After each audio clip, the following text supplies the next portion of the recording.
বিসমিল্লাহির রহমানির রহিম। পরম করুণাময় ও অসীম দয়ালু আল্লাহর নামে শুরু। আসসালামু আলাইকুম ওয়া রাহমাতুল্লাহি ওয়া বারাকাতুহু। ইন্নাল হামদালিল্লাহ নাহমাদুহু ওয়া নাস্তাঈনুহু ওয়া নাস্তাগফিরুহু ওয়া নাউযু বিল্লাহি মিন শুরুরি আনফুসিনা ওয়া মিন সাইয়্যাতি আমালিনা। মান ইয়াহদিহিল্লাহু ফালা মুদিল্লা লাহু ওয়া মান ইউদ্লিল ফালা হাদিয়া লাহু ওয়া আশহাদু আন লা ইলাহা ইল্লাল্লাহু ওয়াহদাহু লা শারীকা লাহু ওয়া আশহাদু আন্না মুহাম্মাদান আবদুহু ওয়া রাসূলুহু সাল্লাল্লাহু তাআলা আলাইহি ওয়া আলা আলিহি ওয়া সাহবিহি ওয়া সাল্লামা তাসলিমান কাসীরা। আম্মা বা'দ। فإن خير الحديث كتاب الله وخير الهدي هدي محمد صلى الله عليه وسلم وشر الأمور محدثاتها وكل محدثة بدعة وكل بدعة ضلالة وكل ضلالة في النار. أعوذ بالله من الشيطان الرجيم. ليس على الضعفاء ولا على المرضى ولا على الذين لا يجدون ما ينفقون حرج إذا نصحوا لله ورسوله ما على المحسنين من سبيل والله غفور رحيم. وقال رسول الله صلى الله عليه وسلم الدين النصيحة. قلنا لمن يا رسول الله؟ قال لله ولكتابه ولرسوله ولأئمة المسلمين وعامتهم. أخرجه مسلم في صحيحه. মহান আল্লাহর সমস্ত প্রশংসা যে আল্লাহ রাব্বুল আলামিন আরহামুর রাহিমিন, সমস্ত দয়ালুদের বড় দয়ালু, যিনি রহমত, যিনি দয়াকে সৃষ্টি করেছেন এবং ৯৯টি তার কাছে রেখেছেন আর একটিকে সমস্ত সৃষ্টি জগতের মাঝে ভাগ বন্টন করেছেন। সেই ১০০ ভাগের ১ ভাগ, ১০০ ভাগ করে ১ ভাগ এই রহমত, দয়া, মায়া, যা শুধু মানব জাতির মাঝে নয়, সমস্ত সৃষ্টিকুল মখলুকাতে আল্লাহ ভাগ করে দিয়েছেন। মানুষ, জিন, পশু পাখি সমস্ত কিছুর মাঝে ভাগ করে দিয়েছেন।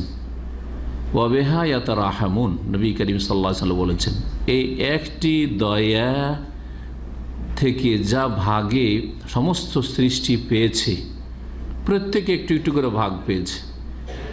এই ভাগ থেকেই প্রত্যেকে দয়া করে থাকে, মায়া করে থাকে।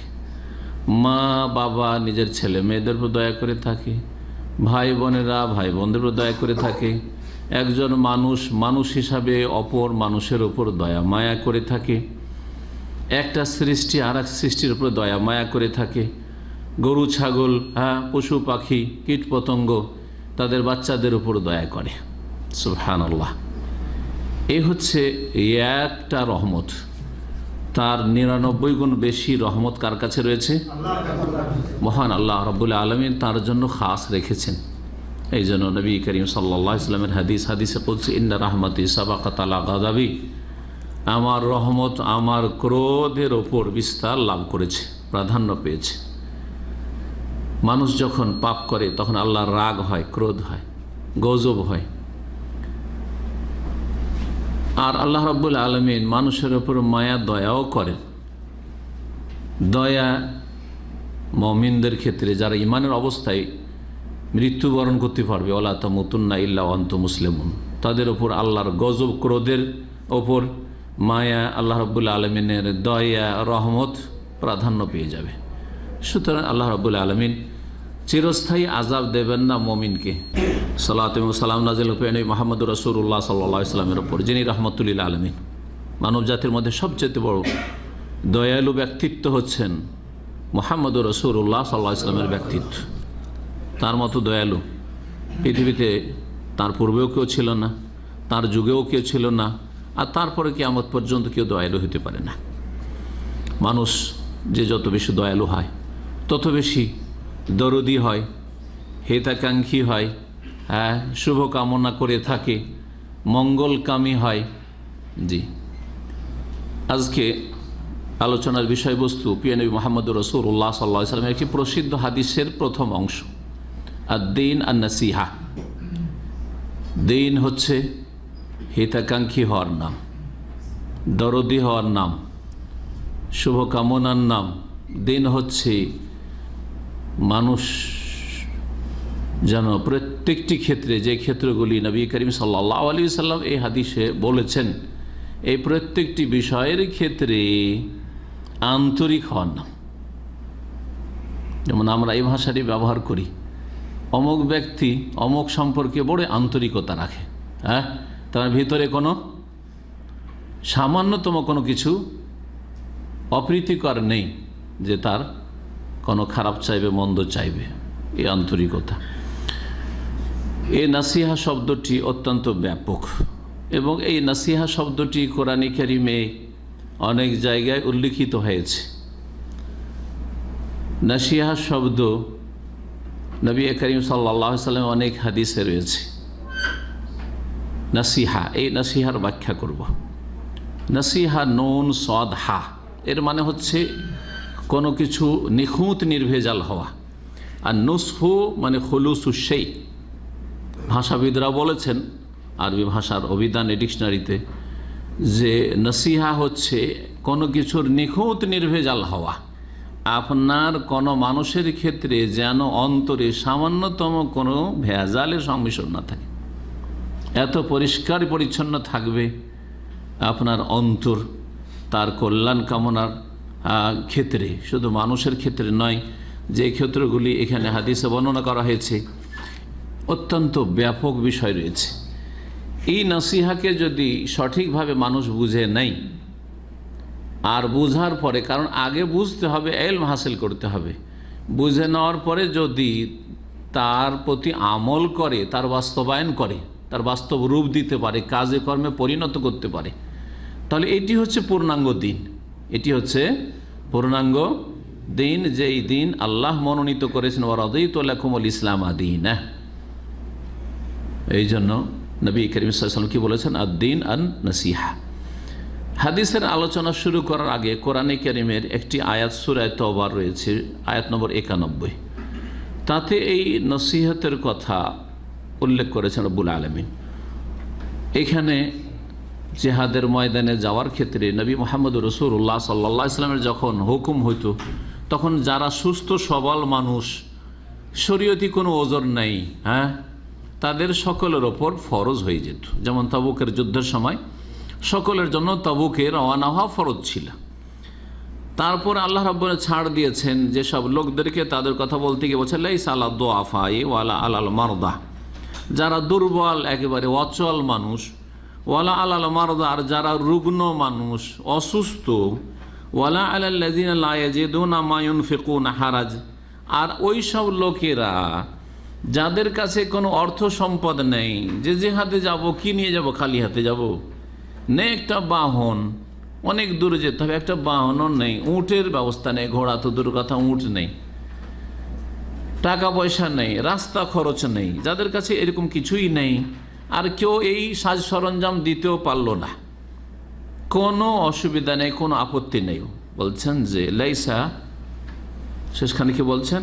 হারাজ, কোনো আপত্তি নেই আল্লাহর পক্ষ থেকে, কোনো তিরস্কার নেই যে কেন গেলে না জিহাদের ময়দানে। তবে বাড়িতেও যদি থাকে এ ওজর নিয়ে, কি অসুস্থ হওয়ার কারণে, রোগী হওয়ার কারণে, অথবা সাজ সরঞ্জাম ছিল না সেই জন্য যেতে পারেনি, শরীয়তে ওজর ছিল, আল্লাহ মাফ করবেন। তবে বাড়িতে বসে কি করতে হবে? ইযা নাসাহু লিল্লাহি ওয়া রাসূলিহি, যদি আল্লাহর হিতাকাঙ্ক্ষী হয় এবং তার রাসূল সাল্লাল্লাহু আলাইহি সাল্লামের হিতাকাঙ্ক্ষী হয়, নাসাহু, যদি তারা নাসিহা করে।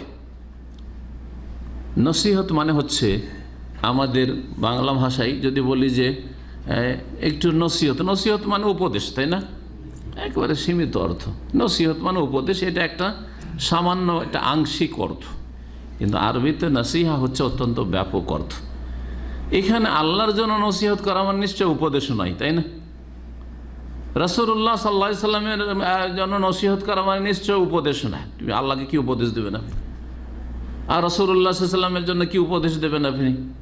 তাহলে এখানে নসিহা মানে হচ্ছে আন্তরিক হওয়া, মঙ্গল কামনা করা সার্বিক ক্ষেত্রে, শুভ কামনা করা, হিতাকাঙ্ক্ষী হওয়া, দরদি হওয়া সার্বিক দিক থেকে, এই অর্থগুলি হচ্ছে কাছাকাছি অর্থ নাসিহার। এই জন্য উর্দু ভাষায় নাসিহাকে একটা শব্দ বলে খায়ের খাহি করা। খায়ের মানে ভালাই, আর খাহি মানে চাওয়া। জি, মানে কল্যাণ কামনা করা, যেটাকে মঙ্গল কামনা করা বা কল্যাণ কামনা করা। অমুক ব্যক্তি আমার খায়ের খা মানুষ, মানে হিতাকাঙ্ক্ষী মানুষ, আমার কল্যাণকামী, সে আমার মঙ্গল চায়। কখনো জীবনে অমঙ্গল তার অন্তরও চায় না, তার কথাও চায় না, তার কাজও চায় না। অনেক সময় হয়তো অন্তরে তার অমঙ্গল নেই, কিন্তু কথা কাজের মাধ্যমে সে অমঙ্গল করছে। আবার অনেক সময় হয়তো কথা কাজ সব ঠিক আছে, দুনিয়ার স্বার্থে কথা কাজে কোনো অমঙ্গল করে না, কিন্তু ভিতরে অমঙ্গল ঢোকানো আছে, ভিতরে গলিজ ভরা আছে। না, সার্বিক ক্ষেত্রে নসিহা, এই জন্য খালিস হইতে হবে। না অন্তরে ভেজাল আছে, না কথা দ্বারা কোনো রকমের কষ্ট দেওয়া আছে, না চাল চলন দিয়ে কোনো কষ্ট দেওয়া আছে। এজা নাসাহুলিল্লাহ, যদি হিতাকাঙ্ক্ষী হয় আল্লাহর ক্ষেত্রে আন্তরিক হয়, ওয়া রাসূলিহি, এবং তার রাসূল সাল্লাল্লাহু আলাইহি সাল্লামের ক্ষেত্রে আন্তরিক হয়, তাহলে যাদের ওজর আছে, জেহাদে যেতে পারেনি, অসুবিধা নেই, তাবুকে যায়নি, বদরে যায়নি, অসুবিধা নেই, ওহদে যেতে পারেনি, হয়তো কোনো ওজর ছিল, অসুবিধা নেই, যেখানে আল্লাহ ছাড় দিয়েছেন। মা আলাল মুহসিনিনা মিন সাবিল। তারপর আল্লাহ বলছেন যে যারা সৎকর্মশীল, অতিরিক্ত বিশেষ করে যদি সুন্নত নফল কাজ করে, কোনো ফরজ বাধ্যবাধকতা নেই, শরীয়তে তার উপর ফরজ করা হয়নি, সুন্নত মুস্তাহাব কাজ, উপকার করা মানুষের ফরজ নাই। হ্যাঁ, অপকার করা, ক্ষতি করা হারাম, কিন্তু উপকার প্রত্যেকের করতে হবে না। যদি সম্ভব না হয় উপকার করে না, কমপক্ষে আপনার দ্বারা কারো ক্ষতি না হয়, অপকার না হয়, তা কুফু আনিস শাররে, নবী করিম সাল্লাল্লাহু আলাইহি ওয়াসাল্লাম বলেছে কমপক্ষে তোমার অনিষ্ট থেকে বাঁচিয়ে রাখবে, তোমার দ্বারা ক্ষতি না হোক কারো। ভালাই করতে পারলে না, অসুবিধে নেই। তো যারা এরকম অতিরিক্ত কাজ করে তাদের ক্ষেত্রে কোনো অভিযোগ নেই। আল্লাহ বলছেন পারলে উপকার করলো, আর না হলে করলো না। এই আয়াতটি, এই অংশটা অত্যন্ত ব্যাপক। কেউ যদি আপনার উপকার করতে পারে, কখনো আপনি ধার খরচ চাইলেন, হ্যাঁ, যে ভাই আমাকে কিছুটা একটু করজা দেন, তো দিতে পারলো না, এমন মন বেজারের বেজার, আর ওর সাথে কোনো সম্পর্ক নেই। ধার চাইলাম, ধার দিল না। জি, এগুলো আমার বানা কথা নয়। হেদামের মেলা খবর এরকম আমার কাছে এসেছে। আজকে থেকে 8 বছর 10 বছর আগে আমাদের কিছু ভাইরা থাকতো, সবাই একই আকিদার, একই আকিদার মানুষ। তো ওদের মধ্যে এক দুজন এসে বলছে যে স্যার কী করবো, রোমের লোকেরা ধার চায়, আর বলছে ভাই নিজেরই তো অবস্থা খারাপ, ধার দিতে পারি না। তো বলছে তুমি ধার না দিও, তোমার সাথে কিসের আমার সম্পর্ক? কিসের সম্পর্ক? তুমি ধার দিতে পারো না, তোমার সাথে কিসের আমার সম্পর্ক? সুবহানাল্লাহ। ধারের সম্পর্ক, সাহায্য করার সম্পর্ক, কে হেল্প করতে পারেন তাহলে সম্পর্ক, আপনি যদি আমার কাজে আসতে পারেন তাহলে সম্পর্ক, নাহলে কিসের সম্পর্ক আপনার সাথে? কি স্বার্থ আছে আমার? এটা কোনো নসিহা না, হিতাকাঙ্ক্ষী হওয়া নাই। সহি আকিদা হয়ে যদি এই অবস্থা হয়, তাহলে যদি আকিদার পার্থক্য থাকে, তাওহীদ শিরকের পার্থক্য, সুন্নাত বিদআতের পার্থক্য, নামাজি বেনামাজির পার্থক্য, তাহলে কি করে মিল হইতে পারে? কি করে মিল হইতে পারে? সুবহানাল্লাহ। অথচ আল্লাহ রাব্বুল ঐক্যের দিকে আহ্বান করেছে। কি করে আমাদের মধ্যে ঐক্য আসবে? যদি আমরা 2-4-10টা লোকে এক না হইতে পারি, তাহলে 15 কোটি মানুষের ঐক্যের কথা কিভাবে চিন্তা করছেন? হ্যাঁ, 10 লাখ 20 লাখ লোক কোনো একটা সহি আকিদার জামাত, এতগুলি জামাত কেন এক জামাতের মধ্যে সবার আকিদা ঠিক, কী করে হবে? তাহলে আপনারা 5টা লোক এক হইতে পারছেন না, দুনিয়ার স্বার্থকে বড় করে দেখছেন। মা আলাল মুহসিনিনা মিন সাবিল, কেউ যদি উপকার করতে পারে ভালো, আর যদি ভাই আমি উপকার করতে পারলাম না, কোনো দুঃখ নেই, কারণ তার উপর ফরজ করা হয়নি, ফরজ করা হয়নি তার উপর সেটা। যাই হোক, কথা লম্বা করছি না।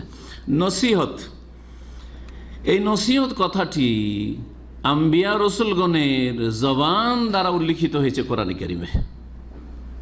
কত সুন্দর বিষয়টি আর কত গুরুত্বপূর্ণ বিষয়টি যে কোরআনে কারিমে কয়েকজন নবীর আলাইহিমুসসালামের দাওয়াতের ক্ষেত্রে প্রাচীন যুগ থেকেই তারা নিজের জাতির, যেই জাতির উদ্দেশ্যে তারা রাসূল হয়ে প্রেরিত হয়েছেন, তাদের জন্য তারা কল্যাণ কামনা করেছেন, সার্বিক মঙ্গল কামনা করেছেন, তারা হিতাকাঙ্ক্ষী ছিলেন, তারা তাদের ক্ষেত্রে আন্তরিক ছিলেন, অথচ তারা কাফের ছিল। তাদেরকে ইসলামের দিকে, জান্নাতের রাস্তায় নিয়ে আসার জন্য, জাহান্নাম থেকে উদ্ধার করার জন্য তারা এই নসিহার কাজ করেছেন। এই নসিহা হচ্ছে দিন। এই মর্মে কোরআনে কারিমের সূরা আরাফ বিশেষ করে পড়তে বলবো, আর সূরা হুদ, এই দুটো সূরাতে বিশেষ করে এই শব্দগুলি আম্বিয়া রাসূলগণ নূহ আলাইহিস সালাম সম্পর্কে দুইবার করে ব্যবহৃত হয়েছে। হুদ আলাইহিস সালাম সম্পর্কে, সোয়ালে আলাইহিস সালাম সম্পর্কে, শোয়াইব আলাইহিস সালাম সম্পর্কে। কখনো নাসিহুন আমিন, ওয়ানা লাকুম নাসিহুন আমিন, আমি তোমাদের জন্য বিশ্বস্ত, আমানতদার এবং হিতাকাঙ্ক্ষী। ও নাসাহাতু লাকুম, তোমাদের জন্য আমি কল্যাণ কামনা করি। ও আনসাহু লাকুম ওয়া আলামু মিনাল্লাহি মা লা তা'লামুন, আর তোমাদের আমি হিতাকাঙ্ক্ষী ইত্যাদি।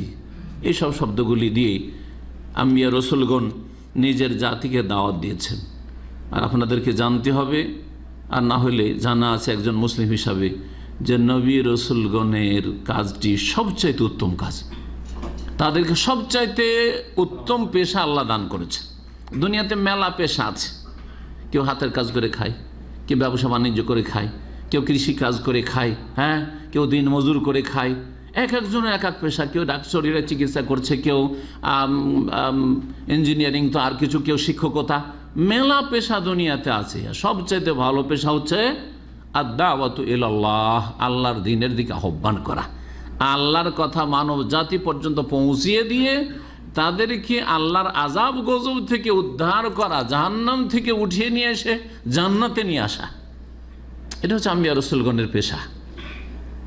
এই পেশা নবী রাসূলগণকে আল্লাহ দিয়েছেন। এই পেশা যদি আপনি ধরতে পারেন, যদি না যে আপনাকে আলেম হইতে হবে আর আপনাকে শেখ হইতে হবে, আপনি যতটুকু জানছেন ততটুকু মানুষের মাঝে পৌঁছে দিয়ে তাদেরকে ভ্রান্ত পথ থেকে, গুমরাহি থেকে, আল্লাহর আযাব গজবের রাস্তা থেকে উদ্ধার করার চেষ্টা করবেন। বেশি দূর না যেতে পারেন, আপনার স্ত্রী, আপনার ছেলে মেয়ে, আপনার বাপ মা, আপনার ভাই বেরাদর, আত্মীয় স্বজন, আপনার গ্রামবাসী, আর আপনার পাড়া প্রতিবেশী, আপনার নিজের বংশ, আপনার বাবার বংশ, আপনার মায়ের বংশ, আপনার শ্বশুর বংশ। আমি তো জনগণকে বেশি দূর দাওয়াত দিতে যেতে বলি না, বলি এই তিনটে বংশ যদি ঠিক করে নিতে পারেন, হ্যাঁ, এক একজন লোক দিন কিছু শিখে, তৌহিদ সুন্নাহ শিখে এবং দিনের বিধিবিধান কিছুটা শিখে, আলেম হওয়ার দরকার নেই, সহিহ আকীদাটা জেনে গেছেন, এখান থেকে তৌহিদ ধরেছেন, শিরক ছেড়েছেন, সুন্নতকে আঁকড়ে ধরেছেন, বেদাত ছেড়েছেন, নামাজি মুসলিম হয়েছেন, বেনামাজি হলে মুসলিম থাকে না, এই বিষয়টা বুঝে গেছেন। সুতরাং জাতি আপনার বংশধর বেনামাজি হয়ে আছে, বেদিন হয়ে আছে, বেদাতে লিপ্ত আছে, শিরকে লিপ্ত হয়ে আছে। যদি আপনার এই বংশগুলির কথা যে বললাম, যাদের সাথে আপনার রক্তের সম্পর্ক রয়েছে অথবা বৈবাহিক সম্পর্ক রয়েছে, এই সীমিত ক্ষেত্রে যদি আপনি আম্বিয়া রাসূলগণের পেশাটা ধরতে পারেন, তো দুনিয়া আখিরাত আপনার ধন্য হয়ে যাবে। আল্লাহ যেন তৌফিক দান করেন। এটা হচ্ছে আপনার খায়ের খাহি করা, এটা হচ্ছে আপনার হিতাকাঙ্ক্ষী হওয়া, যেটা আপনার দিন। এখন আসি ওই হাদিসটির দিকে। তামিম ইবনে আওস আদ-দারি রাদিয়াল্লাহু তাআলা আনহু থেকে বর্ণিত, নবী করিম সাল্লাল্লাহু আলাইহি ওয়াসাল্লাম বলেছেন, আদ-দীনুন নাসিহা, আদ-দীন আন-নাসিহা, দিন হচ্ছে আন-নাসিহা। এই হাদিসের ব্যাখ্যাতে উলামায়ে কেরামগণ বা হাদিসের ভাষ্যকারগণ বলেছেন যে নবী করিম সাল্লাল্লাহু আলাইহি ওয়াসাল্লাম আদ-দীন বলেছেন আর আন-নাসিহা দুটোতে আল দিয়ে বলেছেন। এর অর্থ আরবি ভাষায় দাঁড়ায় যে হিতাকাঙ্ক্ষী হওয়া ছাড়া আর আন্তরিক হওয়া ছাড়া কোনো দিন নেই। একেবারে এতে দিনকে সীমিত করা হয় কিসে? আর নাসিহাতে।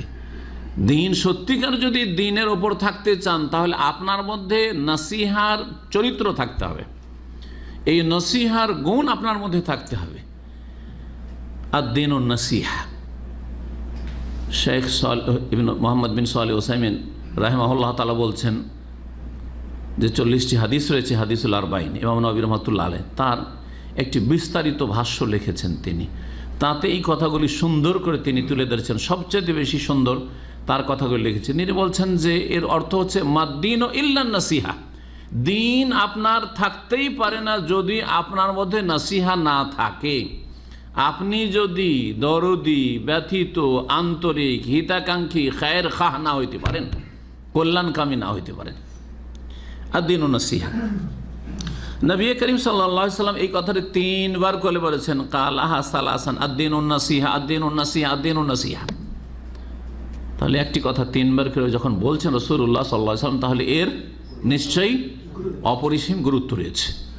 জি, যেমন তখন বিষয় নয় যে তাকিদ করেছেন নবী করিম সাল্লাল্লাহু আলাইহি সাল্লাম বারবার করে, মনে রাখো এবং এর বাস্তবায়ন করো। সাহাবীরা জিজ্ঞেস করলেন যে লিমান ইয়া রাসূলুল্লাহ, কার জন্য আমরা আন্তরিক হব, কার জন্য আমরা হিতাকাঙ্ক্ষী হব? লিমান ইয়া রাসূলুল্লাহ, এই যে নসিহা আমরা করব সেটা কার জন্য? নবী করিম সাল্লাল্লাহু আলাইহি সাল্লাম 5টি ক্ষেত্র উল্লেখ করেছেন। আমাদের যদি জিজ্ঞেস করা হয় তো চট করে বলবো যে প্রত্যেক মানুষের জন্য। খুব বেশি বললে কি বলবো? যে কোনো মানুষের জন্য আপনি কি হবেন? দরদি হবেন, আন্তরিক হবেন, হ্যাঁ, হিতাকাঙ্ক্ষী হবেন, বাস এতটুকু আমাদের বিদ্যার দৌড়। কিন্তু নবী মুহাম্মদ সাল্লাল্লাহু আলাইহি সাল্লাম সাহাবায়ে কেরামদের প্রশ্নের উত্তরে বলছেন 1 নম্বরে লিল্লাহি কালা, রাসূল বলছেন কার জন্য? হিতাকাঙ্ক্ষী হবে তুমি, আন্তরিক হবে তুমি, হ্যাঁ, খায়ের খা হবে তুমি, কল্যাণকামী হবে তুমি। কার জন্য? লিল্লাহ, আল্লাহর জন্য।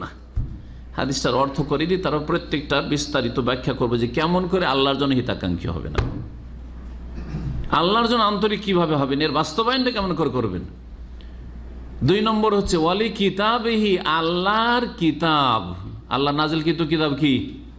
শেষ কিতাব, যেই কিতাবের বিধান কিয়ামত পর্যন্ত প্রত্যেক মানব জাতির জন্য আল্লাহ রাব্বুল ফরজ করেছেন, আল কোরআনুল কারীম, এর জন্য তুমি হিতাকাঙ্ক্ষী হবে, আন্তরিক হবে।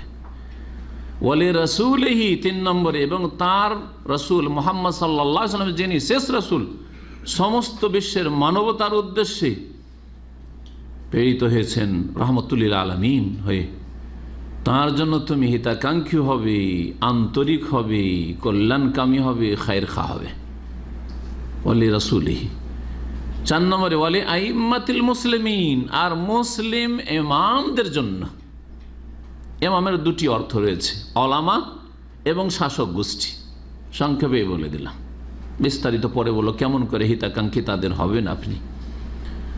5 নম্বরে ওয়ালি আম্মাতিহিম, আর মুসলিম জনগণের জন্য, যে কোনো স্তরের মানুষ, নিচে থেকে শুরু করে ওপর পর্যন্ত, যে কোনো স্তরের মানুষ, জনগণ, আম মানুষের জন্য। ওয়ালি আম্মাতিহিম মানে আম্মাতিল মুসলিমিন, সমস্ত মুসলিমদের জন্য তুমি হিতাকাঙ্ক্ষী হবে। এই নয় যে আমার ভাষাভাষী মুসলিম সেজন্য আমি হিতাকাঙ্ক্ষী, আমার দৃষ্টিকে আরও সংকীর্ণ করতে চলেন, আমার দৃষ্টিকের সেজন্য, আমার অঞ্চলে সেজন্য, সেজন্য, আমার রঙের এই জন্য, আমার রঙের যারা নয় তাদের সাথে নয়, আমরা এশিয়ান রঙের সুতরাং আফ্রিকান রং হইলে নয়, হ্যাঁ, আমরা যেহেতু এশিয়ান সুতরাং যদি ইউরোপিয়ান রং হয়, হ্যাঁ, শ্বেতাঙ্গ হয় তাহলে নয়। না না না, এইসব রং, বর্ণ আর এইসব শ্রেণী বিভাগ, এসব হচ্ছে হিন্দুত্ব। হিন্দু মতবাদে থিওরিতে আছে যে তাদের মধ্যে 4টি কাস্ট রয়েছে, 4টি কাস্ট রয়েছে, কিন্তু দ্বীন ইসলামে সকলেই সমান যদি তাকওয়া সমান থাকে। আর যে পার্থক্যটা রয়েছে কিসের ভিত্তিতে রয়েছে? আল্লাহ ভীরুতার ভিত্তি, ঈমান এবং নেক আমলের ভিত্তিতে, আল্লাহ ভীরুতার ভিত্তিতে। ইন্না আকরামাকুম ইনদাল্লাহি আতকাকুম, তোমাদের মধ্যে কে বেশি সম্মানী? পেশার দিক থেকে যেই লোক ডোম মেথরের কাজ করে আর পরিষ্কার পরিচ্ছন্ন হয়ে গোসল করে তাহারাত হাসিল করে মসজিদে আগে হাজির হয়ে যায়, যার অন্তর সবচেয়ে বেশি পরিষ্কার, যার সম্পর্ক যত বেশি আল্লাহর সাথে মজবুত, একটা ডোমের ছেলে, মেথরের ছেলে, চামারের ছেলে যদি মুসলিম হয়, হ্যাঁ, একেবারে রৌদ্রে এই তাপে 12 ঘন্টা করে ডিউটি করেছে, ক্লিন করছে, 300 টাকা বেতন, দুনিয়ার সবচেয়ে বড় রাষ্ট্রপতি, প্রধানমন্ত্রী আর রাজা বাদশার চাইতে শ্রেষ্ঠ হইতে পারে যদি তার মধ্যে তাকওয়া, পরেশগারি সেসব রাজা বাদশাহ অথবা আলেম ওলামার চাইতে বেশি থাকে। এটা হচ্ছে দ্বীন। 5টি বিষয় তাহলে বললাম, তাই না? এখন সংক্ষেপে হাদিসটা জানা হলো। এখন কেমন করে প্র্যাকটিক্যালি আমরা তো বলছি যে আমরা কল্যাণকামী, কিন্তু কল্যাণ কামনাটা কেমন করে হবে? আল্লাহর জন্য প্রথম দেখা যাক। ওলামারা বলছেন আল্লাহর জন্য কল্যাণ কামনা হবে, হ্যাঁ, 2টি পদক্ষেপের মাধ্যমে, 2টি কাজের মাধ্যমে। আপনার কর্মসূচি হবে 2টি। একটি হচ্ছে ইখলাসুল ইবাদাতে লাহু, একমাত্র যাবতীয় ইবাদত বন্দেগী এক আল্লাহর জন্য নিখুঁত নির্ভেজাল করবেন। এবাদতের কিঞ্চিত পরিমাণ আল্লাহ ছাড়া কাউকে দেবেন না। আপনার এবাদতে খুলুসিয়াত থাকবে। আর নুসহ বা নাসিহা মানে খুলুসিয়াত, এবাদতে খুলুসিয়াত থাকবে। এবাদতে যাতে করে কোনো রকমের শিরক না থাকে বা ইখলাস পরিপন্থী বিষয় না থাকে। শিরক না থাকে, গায়রুল্লাহ কে শরীক করা যেমন শিরক, তেমন দুনিয়ার গরজে কোনো নেকির কাজ করা হচ্ছে শিরক।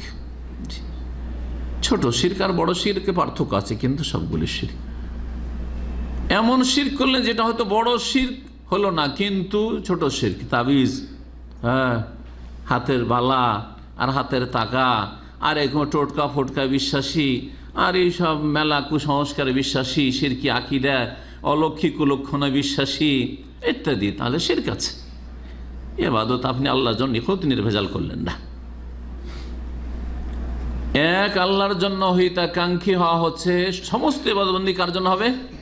আল্লাহর জন্য। দুনিয়ার কোনো গরজ না থাকে, দিনের কাজ করছেন আর কোথাও আপনার কেউ মূল্যায়ন করলো না, আর এসব দিনের কাজ করি আমি, আর আমি এত সময় দিই দাওয়াতি কাজে, কিন্তু শাইখদের কাছে আমার কোনো মূল্যায়ন নেই, দরকার নেই, আমি দূরে দূরে থাকলাম।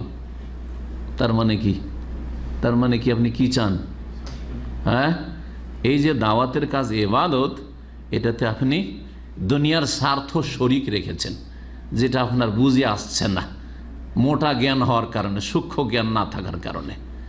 যে আপনার স্বার্থ পুরা হইল না দাওয়াতি কাজ করে, দুনিয়ার একটা ভাগ চেয়েছিলেন, বেশ মান ইজ্জত করুক, আমাকে স্পেশাল করে এখানে বসায়, অথবা আসলেই মোস্ট ওয়েলকাম করুক, একেবারে আহলান সাহলান করুক। না না না না, আমাদের তেমন মূল্য দেন, আমার চেয়ে বেশি অন্যকে অগ্রাধিকার দিচ্ছে। দুনিয়ার গরজ আপনার ওখানে আছে, ইখলাসুল ইবাদা নেই আপনার। এটা একটি উদাহরণ দিলাম, এরকম বহু উদাহরণ আপনার জীবনে হইতে পারে, বহু উদাহরণ আপনার জীবনে হইতে পারে। তাহাজ্জুদ পড়ছেন আর আপনি এমনভাবে কথা বলছেন যাতে লোকজন জানে যে আপনি তাহাজ্জুদ গুজার। হজ উমরায় যাচ্ছেন, এমন কাজ করছেন যে সেই ক্ষেত্রে জানুক যে আপনি মাশাআল্লাহ হজ করছেন অথবা উমরা করছেন, বাই করছেন, সেই করছেন। কেন ভাই? তবে হ্যাঁ, বৃহৎ স্বার্থ যদি থাকে, যে ধরেন কিছু ডোনাররা, এরকম হয় অনেক সময়, কিছু ডোনাররা কিছু পয়সা দিয়েছে, সুতরাং তারা ছবি টবি দেখতে চায়, সেটা ঠিক আছে। যেমন মসজিদ মাদ্রাসা করে বা হয়তো একটা কোরবানি করলেন, কেউ কোরবানি করতে দিয়েছে, ও চাই যে আমার কোরবানিটা হইলো কেন ছবি দেখতে, তো কোরবানি দেখাবেন না, দেখাবেন না, না দেখালে তো বিশ্বাস করবেন যে কোরবানি হইলো কি হইলো না। কিন্তু আপনার নিজের কোরবানি আর গরুর ছবি তুলে আর খাসির ছবি তুললে, এই যে আজকে আমি কোরবানি করছি, এই যে হেরামের কাপড় পরে আমি এখন সাফা মারোয়ার ওপরে দাঁড়িয়ে আছি আর সেলফি নিচ্ছি, আউযুবিল্লাহ। তো ইবাদত খুলুসিয়াত নেই আপনার। কথা এগুলি বললে লম্বা হয়ে যাবে, এক কথাই সহজে বুঝবেন যে আপনার আল্লাহর সাথে অন্যকে শরীকও করবেন না, ছোট শিরকও লিপ্ত হবেন না, আর দুনিয়ার কোনো সামান্যতম কোনো স্বার্থ গরজ রাখবেন না। আল্লাহর ইবাদত করতে গিয়ে, আল্লাহর দিনের কাজ করতে গিয়ে, ইবাদত সার্বিক জীবনে ইবাদত মানে শুধু দু চারটি কাজ নয়। 2 নম্বর, আল্লাহর জন্য হিতাকাঙ্ক্ষী হচ্ছে যে আল্লাহর একত্বের সাক্ষ্য প্রদান করবেন, তার তৌহিদে রুবুবিয়াতের ক্ষেত্রে, তৌহিদুল ইবাদা উলুহিয়াতের ক্ষেত্রে, তৌহিদুল আসমা সিফাতের ক্ষেত্রে আল্লাহর অস্তিত্বে বিশ্বাসী হয়ে রুবুবিয়াত, উলুহিয়াত, ইবাদত, আসমা সিফাত, নাম গুণাবলী সার্বিক ক্ষেত্রে আপনি সাক্ষ্য প্রদান করবেন সর্ব অবস্থায়, অবস্থা অনুকূলে হোক অথবা প্রতিকূলে হোক। অবস্থা আপনার অনুকূলে হোক অথবা প্রতিকূলে হোক। এটার ব্যাখ্যা কি? এটার ব্যাখ্যা হচ্ছে যে সৌদি আরবে ইসলাম পালন সহজ, ঠিক কিনা? সুতরাং এইখানে তৌহিদের কথা ঘোষণা কর, আলহামদুলিল্লাহ আমি তৌহিদে বিশ্বাসী, আমি আলহামদুলিল্লাহ ওইসব শিরকের ধারে না, আমি ওইসব বিদাতের নাই। সহজ কিনা কথা বলা? কিন্তু বাংলাদেশে, পশ্চিমা দেশে গিয়ে যদি বলেন যে আমি মুসলিম, মনে যে ভয় আছে, আরে মুসলিম বলবো, দাড়ি রাখলে ভয় আছে হয়তো, না না না, এখানে অবস্থা উল্টো। সুতরাং এখানে অত মুসলিম মুসলিম করা যাবে না, ওদের সাথে মিলেমিশে থাকতে হবে যাতে চিনতেই না পারে। কথা বলছেন না? তাহলে এটা আপনার শাহাদাত। শাহাদাত মানে মুখে শুধু বলা না যে লুকিয়ে লুকিয়ে আশহাদু আল্লা ইলাহা ইল্লাল্লাহ পড়ছি, লুকিয়ে লুকিয়ে শুধু গোপনে আশহাদু আন্না মুহাম্মাদুর রাসূলুল্লাহ পড়ছি, আর এয়ারপোর্টে যাতে চিনতে না পারে যে আমি মুসলিমের বাচ্চা না ইহুদির বাচ্চা। আর বাস স্ট্যান্ডও চিনতে না পারে, আর রাস্তাঘাটে কেউ যেন চিনতে না পারে, স্টেশনেও কেউ না বুঝতে পারে, আর চলাফেরার ক্ষেত্রে কোথাও যেন মুসলিম অমুসলিম দেশে কোথাও যেন চিনতে না পারে আমাকে, যে যখন যেখানে তখন সেখানকার মতো হয়ে যাওয়া। কথা বোঝা গেছে? তাহলে এটি শাহাদাত না। ওয়াকালা ইন্নানি মিনাল মুসলিমিন, আমি মুসলিম, এই কথা বলবে। তার কথায়, চাল চলনে, সব কিছুতেই প্রমাণ করবে যে আমি মুসলিম। বরং এই মুসলিম প্রমাণ করার মাধ্যমে এবং উত্তম চরিত্রের মাধ্যমে অমুসলিমদেরকে আকৃষ্ট করবে যে দেখো তোমাদের থেকে আমার, তোমাদের আর আমার মাঝে কত পার্থক্য। আমি তোমাদের সাথে দিনের ভিন্নতা থাকা সত্ত্বেও খারাপ আচরণ করি না, অপকার করি না, ক্ষতি করি না, তোমাদের উপকার করি। জি হ্যাঁ, এবং কখনো একটা মিথ্যা কথা বলি না, বেঈমানি করি না, বিশ্বাসঘাতকতা করি না, গাদ্দারি করি না, ওয়াদা খেলাফি করি না, আমার কথা এক। জি হ্যাঁ, এসব যদি প্রমাণ করে দেন তো অমুসলিমরা ইসলামের দিকে আকৃষ্ট হবে না? হবে না? এটা হচ্ছে সাইলেন্ট দাওয়া।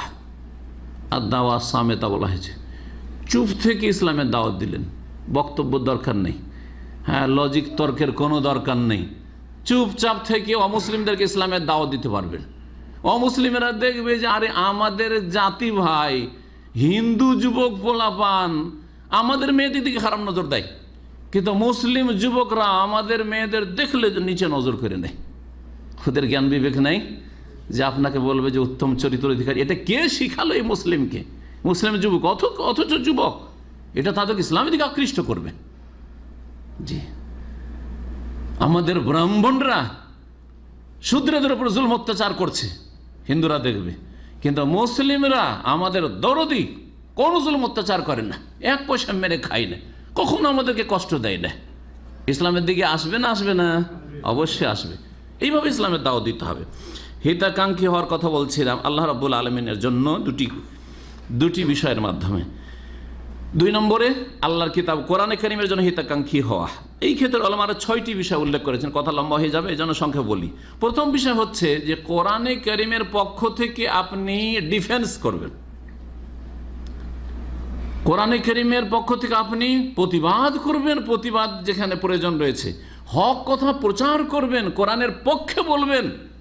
যখন কোরআনের বিরুদ্ধে বাতিলপন্থীরা কোনো কিছু করছে, কোরআনের কেউ অপব্যাখ্যা করছে, অথবা কোরআনের কোনো কিছু উল্টো করা হচ্ছে, অথবা কোরআনে কারীমের মানহানি করা হচ্ছে, কোরআনে কারীমের বিধান বিরোধী কোনো পদক্ষেপ নেওয়া হচ্ছে, তখন তার পক্ষ থেকে আপনি প্রতিবাদ জানাবেন আপনি।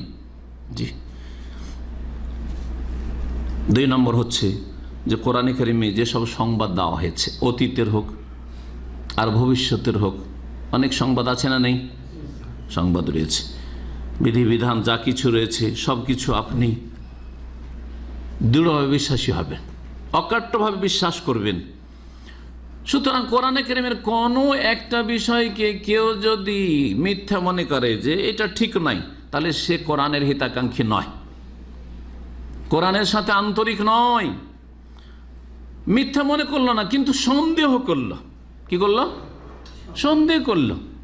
এটা আবার হইতে পারে নাকি যে মুসা আলাইহিস সালামের জন্য একটা লাঠি মারাতে লোহিত সাগরে রাস্তা হয়ে গেল? এটা হইতে পারে নাকি? এটা জুয়ার ভাড়া ছিল। যেমন এক শ্রেণীর গুমরাহরা গুমরাহ হয়েছে, এটা কোনো অবাস্তব কথা বলছি না, এইরকম গুমরাহ হয়েছে যে এটা কোনো মুজিজা ছিল না, অলৌকিকত্ব ছিল না, এটা লাঠি দিয়ে যে মুজিজা হয়েছিল আর রাস্তা হয়েছিল না, জুয়ার আর ভাটা।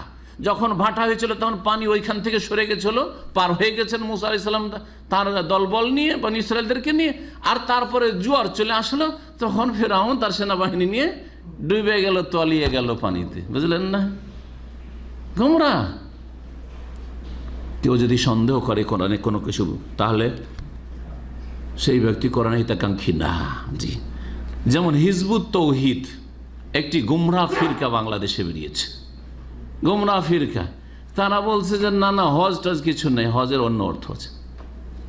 তারা বলছে যে নামাজ তাদের কাছে কয় ওয়াক্ত কেউ জানেন কিনা, আমাকে মনে হয় 3 ওয়াক্ত বললো। আর তারপরে নামাজ তাদের আর্মি ট্রেনিংয়ের মতন, হ্যাঁ, খাটখুট করছে, হ্যাঁ, এই আর্মি ট্রেনিংয়ের মতো। জি। সুতরাং এরা কোরআনের হিতাকাঙ্ক্ষী নয়, কোরআনের শত্রু, কোরআনে কারীমের দুশমন এরা। জি, সাবধান হয়ে যাবেন, অনেকে বিভ্রান্তির শিকার হচ্ছে। 3 নম্বর হচ্ছে কোরআনে কারীমের যেসব আদেশগুলি রয়েছে সেগুলি যথাযথ পালন করবে, যা হুকুম হয়েছে পালন করবে। আকিমুস সালাহ পালন করবেন, আতুজ যাকাত পালন করবেন, কুতিবা আলাইকুমুস সিয়াম পালন করবেন, ইত্যাদি ইত্যাদি কোরআনে যা হুকুম হয়েছে। ওমা আতাকুমুর রাসূলু ফাখুযুহু। যদি আপনি পালন না করে, যতটা পালন করলেন অবহেলা করলেন, ততটা আপনি হিতাকাঙ্ক্ষী হওয়ায়, আন্তরিক হওয়ায় ত্রুটিপূর্ণ। যতটা আপনার ঘাটতি কোরআনের বিধানের বাস্তবায়নে, কোরআনের প্রতি আমল করে, ততটা আপনার হিতাকাঙ্ক্ষী হওয়াতে ত্রুটি আছে। যদি দেখা যায় যে মৌলিক বিষয়গুলিতে আপনার ঘাটতি, তাহলে আপনি কোরআনের দুশমন, কোরআন হিতাকাঙ্ক্ষী না। 4 নম্বর হচ্ছে যে কোরআনে কারীমে যেসব কথা কাজ থেকে নিষেধ করা হয়েছে, বাধা দেওয়া হয়েছে, সেগুলি থেকে ইজতেনাবু মা নাহা আনহু, কোরআন যা নিষেধ করেছেন সেগুলি থেকে বেঁচে থাকবে। যদি বেঁচে না থাকে, মেলা হারামে লিপ্ত, অথচ কোরআনে কারীমে আল্লাহ হারাম করেছেন। নামাজ ঠিক আছে, কিন্তু সুদের বন্ধকের জমি থেকে ফসল খাচ্ছেন আপনি, সুদি ব্যাংকের আপনি সুদ খাচ্ছেন আপনি, অথবা অফিসার সাহেব ঘুষ খাচ্ছেন আপনি। এইরকম বহু বিষয় রয়েছে যেগুলো নিষেধ করা হয়েছে কোরআনে কারীমে। যদি ঠিকভাবে পালন না করেন, তাহলে কোরআনে কারীমের হিতাকাঙ্ক্ষী না আপনি। 5 নম্বর বিষয় হচ্ছে যে কোরআনে কারীমে যতগুলি হুকুম আহকাম আল্লাহর রয়েছে, আদেশ, সবগুলি হেকমতপূর্ণ, হেকমতে ভরা, প্রজ্ঞাপূর্ণ। কোনোটাই এমন নয় যে আল্লাহ কেন এরকম হুকুম করলেন। ধীরে ধীরে সায়েন্সে সেগুলি প্রমাণ করছে, আর সায়েন্স প্রমাণ করলেই আপনি বিশ্বাস করবেন আর মানবেন। এটা আপনার ইমানের দুর্বলতা, বরং ইমান নাও থাকতে পারে। যদি এইরকম ধারণা করেন যে সায়েন্স যদি এর রহস্য প্রমাণ করে যে নামাজ পড়াতে লাভ আছে, তাহলে আমি নামাজ বিশ্বাসী, তাহলে আপনি মুসলিম না, তাহলে আপনি সায়েন্স বিশ্বাস, কোরআন বিশ্বাস করলেন না আপনি। কিন্তু আপনি আগে থেকেই মাশাআল্লাহ সালাতের ওপর বিশ্বাসী এবং সালাত কায়েমকারী, 5 ওয়াক্ত সালাত পড়েন, আর সায়েন্সে বলল যে সালাত অবস্থায় যখন মানুষ লম্বা দীর্ঘ সময় সেজদা করে, এটা মানুষের শরীর স্বাস্থ্যের জন্য, হার্টের জন্য, শরীরে ব্লাডের সার্কুলেশনের জন্য, রক্ত চলাচলের জন্য অত্যন্ত উপকারী। আপনার ঈমান কি হয়ে গেল? আরও শক্তিশালী, সতেজ হয়ে গেল। ওয়ালাকিন লিয়াতমাইন্না কলবি। যেমন ইব্রাহিম আলাইহিস সালাম দেখতে চেয়েছিলেন যে রব্বে আরিনি কাইফা তুহিল মওত, আল্লাহ আমাকে একবার দেখাও তো তুমি মরাকে কেমন করে জীবিত করো। আল্লাহ বলছেন আওয়ালাম তুমেন, আরে ইব্রাহিম তুমি কি বিশ্বাস করো না তাহলে নাকি যে আমি মৃতকে জীবিত করতে পারি? যে বালা, অবশ্যই বিশ্বাস করি। ওয়ালাকিন লিয়াতমাইন্না কলবি, মনটাই কি হবে? একটা শান্তি হবে। আমি তো বিশ্বাস করি যে আল্লাহ মৃতকে জীবিত করেন এবং করবেন, আর করতে পারেন যে কোনো সময়, কোন বললেই। কিন্তু আমি স্বচক্ষে দেখতে চাই যে একটা মরা পাখি কেমন করে জীবিত হয়ে দৌড় দিতে শুরু করলো। 4 জায়গাতে 4 টুকরো রাখা আছে, গোস্তের টুকরো একটা পাখির, আর এসে জড়িয়ে গেল, আর একটা বডি হওয়ার পরে দৌড় দিতে লাগলো। সুবহানাল্লাহ, স্বচক্ষে দেখতে পারেন, আল্লাহ রাব্বুল দেখিয়ে দিলেন। ইমান তাজা হবে না? হবে না? তো সায়েন্সের যুগে এইরকম ইমান তাজা যদি না হয়, তাহলে কখন তাজা হবে? আর নাস্তিকতা বাড়বে। যত সায়েন্স উন্নতি করছে তত নাস্তিকতা বাড়ছে, বেদিনী বাড়ছে স্কুল, কলেজ, ইউনিভার্সিটিতে। 6 নম্বর হচ্ছে যে কোরআনে কারীম সম্পর্কে বিশ্বাস রাখবেন যেটি হচ্ছে কালামুল্লাহ, সত্যিকার আল্লাহর কালাম, শব্দগুলি আল্লাহর, অর্থগুলি আল্লাহর কালাম, এবং আল্লাহ কথাগুলি বলেছেন। মুতাজিলাদের মতো না, আশআরীদের মতো না, মাতুরিদের মতো না, যেসব গুমরাহ ফিরকা জন্মেছে আর বলছে আল্লাহর কালাম অন্য কিছু, এই সেই ইত্যাদি, ওইসব যে গুমরাহ হয়েছে, ওইসব গুমরাহিতে যাবেন না, ওগুলো থেকে বেঁচে থাকবেন। রাসূলুল্লাহ সাল্লাল্লাহু আলাইহি ওয়াসাল্লামের জন্য হিতাকাঙ্ক্ষী হওয়া, নাসিহা। রাসূল সাল্লাল্লাহু আলাইহি ওয়াসাল্লাম কেমন করে নসিহত করবেন, মানে আন্তরিক হবেন, হিতাকাঙ্ক্ষী হবেন। 1 নম্বর হচ্ছে যে নিখুঁত নির্ভেজাল অনুসরণ। রাসূলুল্লাহ সাল্লাল্লাহু আলাইহি ওয়াসাল্লামের অনুসরণ করতে গিয়ে, মানে তাকে মানতে গিয়ে, তার পেছনে পেছনে চলতে গিয়ে, তার আদর্শ অনুযায়ী জীবনযাপন করতে গিয়ে দেখা দেখি নেই যে কে কি বলল না বলল, আর আমার এইটা মানুষ ভালো নজরে দেখবে না খারাপ নজরে দেখবে, লোকেরা সমালোচনা করবে না কি করবে, ওটা দেখার বিষয় নেই। লা ইয়াখাফু ফিল্লাহি লাউমাতা লাইম, কে তিরস্কার করলো আর কে আমার বদনাম করলো, আমি সমালোচনার পাত্র হয়ে গেলাম, ওই সব দেখার বিষয় নয়। নবী করিম সাল্লাল্লাহু আলাইহি সাল্লামের জন্য ইত্তেবা অনুসরণকে এমনভাবে নিখুঁত নির্ভেজাল করবে যে নবী সাল্লাল্লাহু আলাইহি সাল্লামের পাশে কাউকে দাঁড় করবে না। কিন্তু যারা মযহাবি গোঁড়ামিতে ডুবে আছে, পীরের মুরিদ হয়ে এই গোঁড়ামিতে ডুবে আছে, তাদের কাছে পীরের কথা মানা অনেক সময় হাদিসের চাইতে বেশি গুরুত্ব রাখে। এটা কোনো বাড়াবাড়ি কথা নাই। জি, এক পীরের মুরিদ এখানে পুরাতন যখন মসজিদ ছিল, গার্ডেন মসজিদ, তখন এখানে নতুন বাসা নিয়ে এসছে। এই লম্বা জুব্বা পরতো, দেশের তরিকার জুব্বা, ওই যে হাঁটু আর টাকনার মাঝখানে জুব্বা থাকে, এই পরে তো দেখতাম যে একবারে খাস ভক্ত পীরের গল্প করার চেষ্টা করতাম। তখন অনেক দিন আগে, আজকে 15 বছর আগের কথা বলছি। তো সেই সময় ও আমাকে দেখলে যেমনই শুনলো ইসলামিক সেন্টার, তো দেখলে শুধু এরকম করে দেখে আর পালাই, সালাম আলাইকুম, পালাই। এই করতে করতে সালাম দেওয়ার মাধ্যমে কিছুদিন পরে বললাম যে একটু সেন্টারে আসি। এখন খাতিরও হয়ে গেছে, যাবো না সেন্টার এটা বলতে পারছে না। একদিন জিজ্ঞাসা করেই ফেললো বেচারা যে শেখ, আমি তো বাংলাদেশে এক পীরের মুরিদ হয়ে এসেছি, তো আমার জন্য কি ইসলামিক সেন্টারে এই আলোচনা শুনতে আসাটা জায়েজ হবে? ও আল্লাহ আমাকে জিজ্ঞাসা করছে। আমি যদি বলি সেই সময় আপনাদের মতো হইলে তো হিকমত টিকমত কিচ্ছু বুঝি না, আরে তোমার পীর ধরা হারাম, পীর ধরা শিরিক না হয় বেদাত, দিলেন একবারে ভাগিয়ে সেই দিনই, তাই না? আমি এই কাজ করি নাই। জি হ্যাঁ।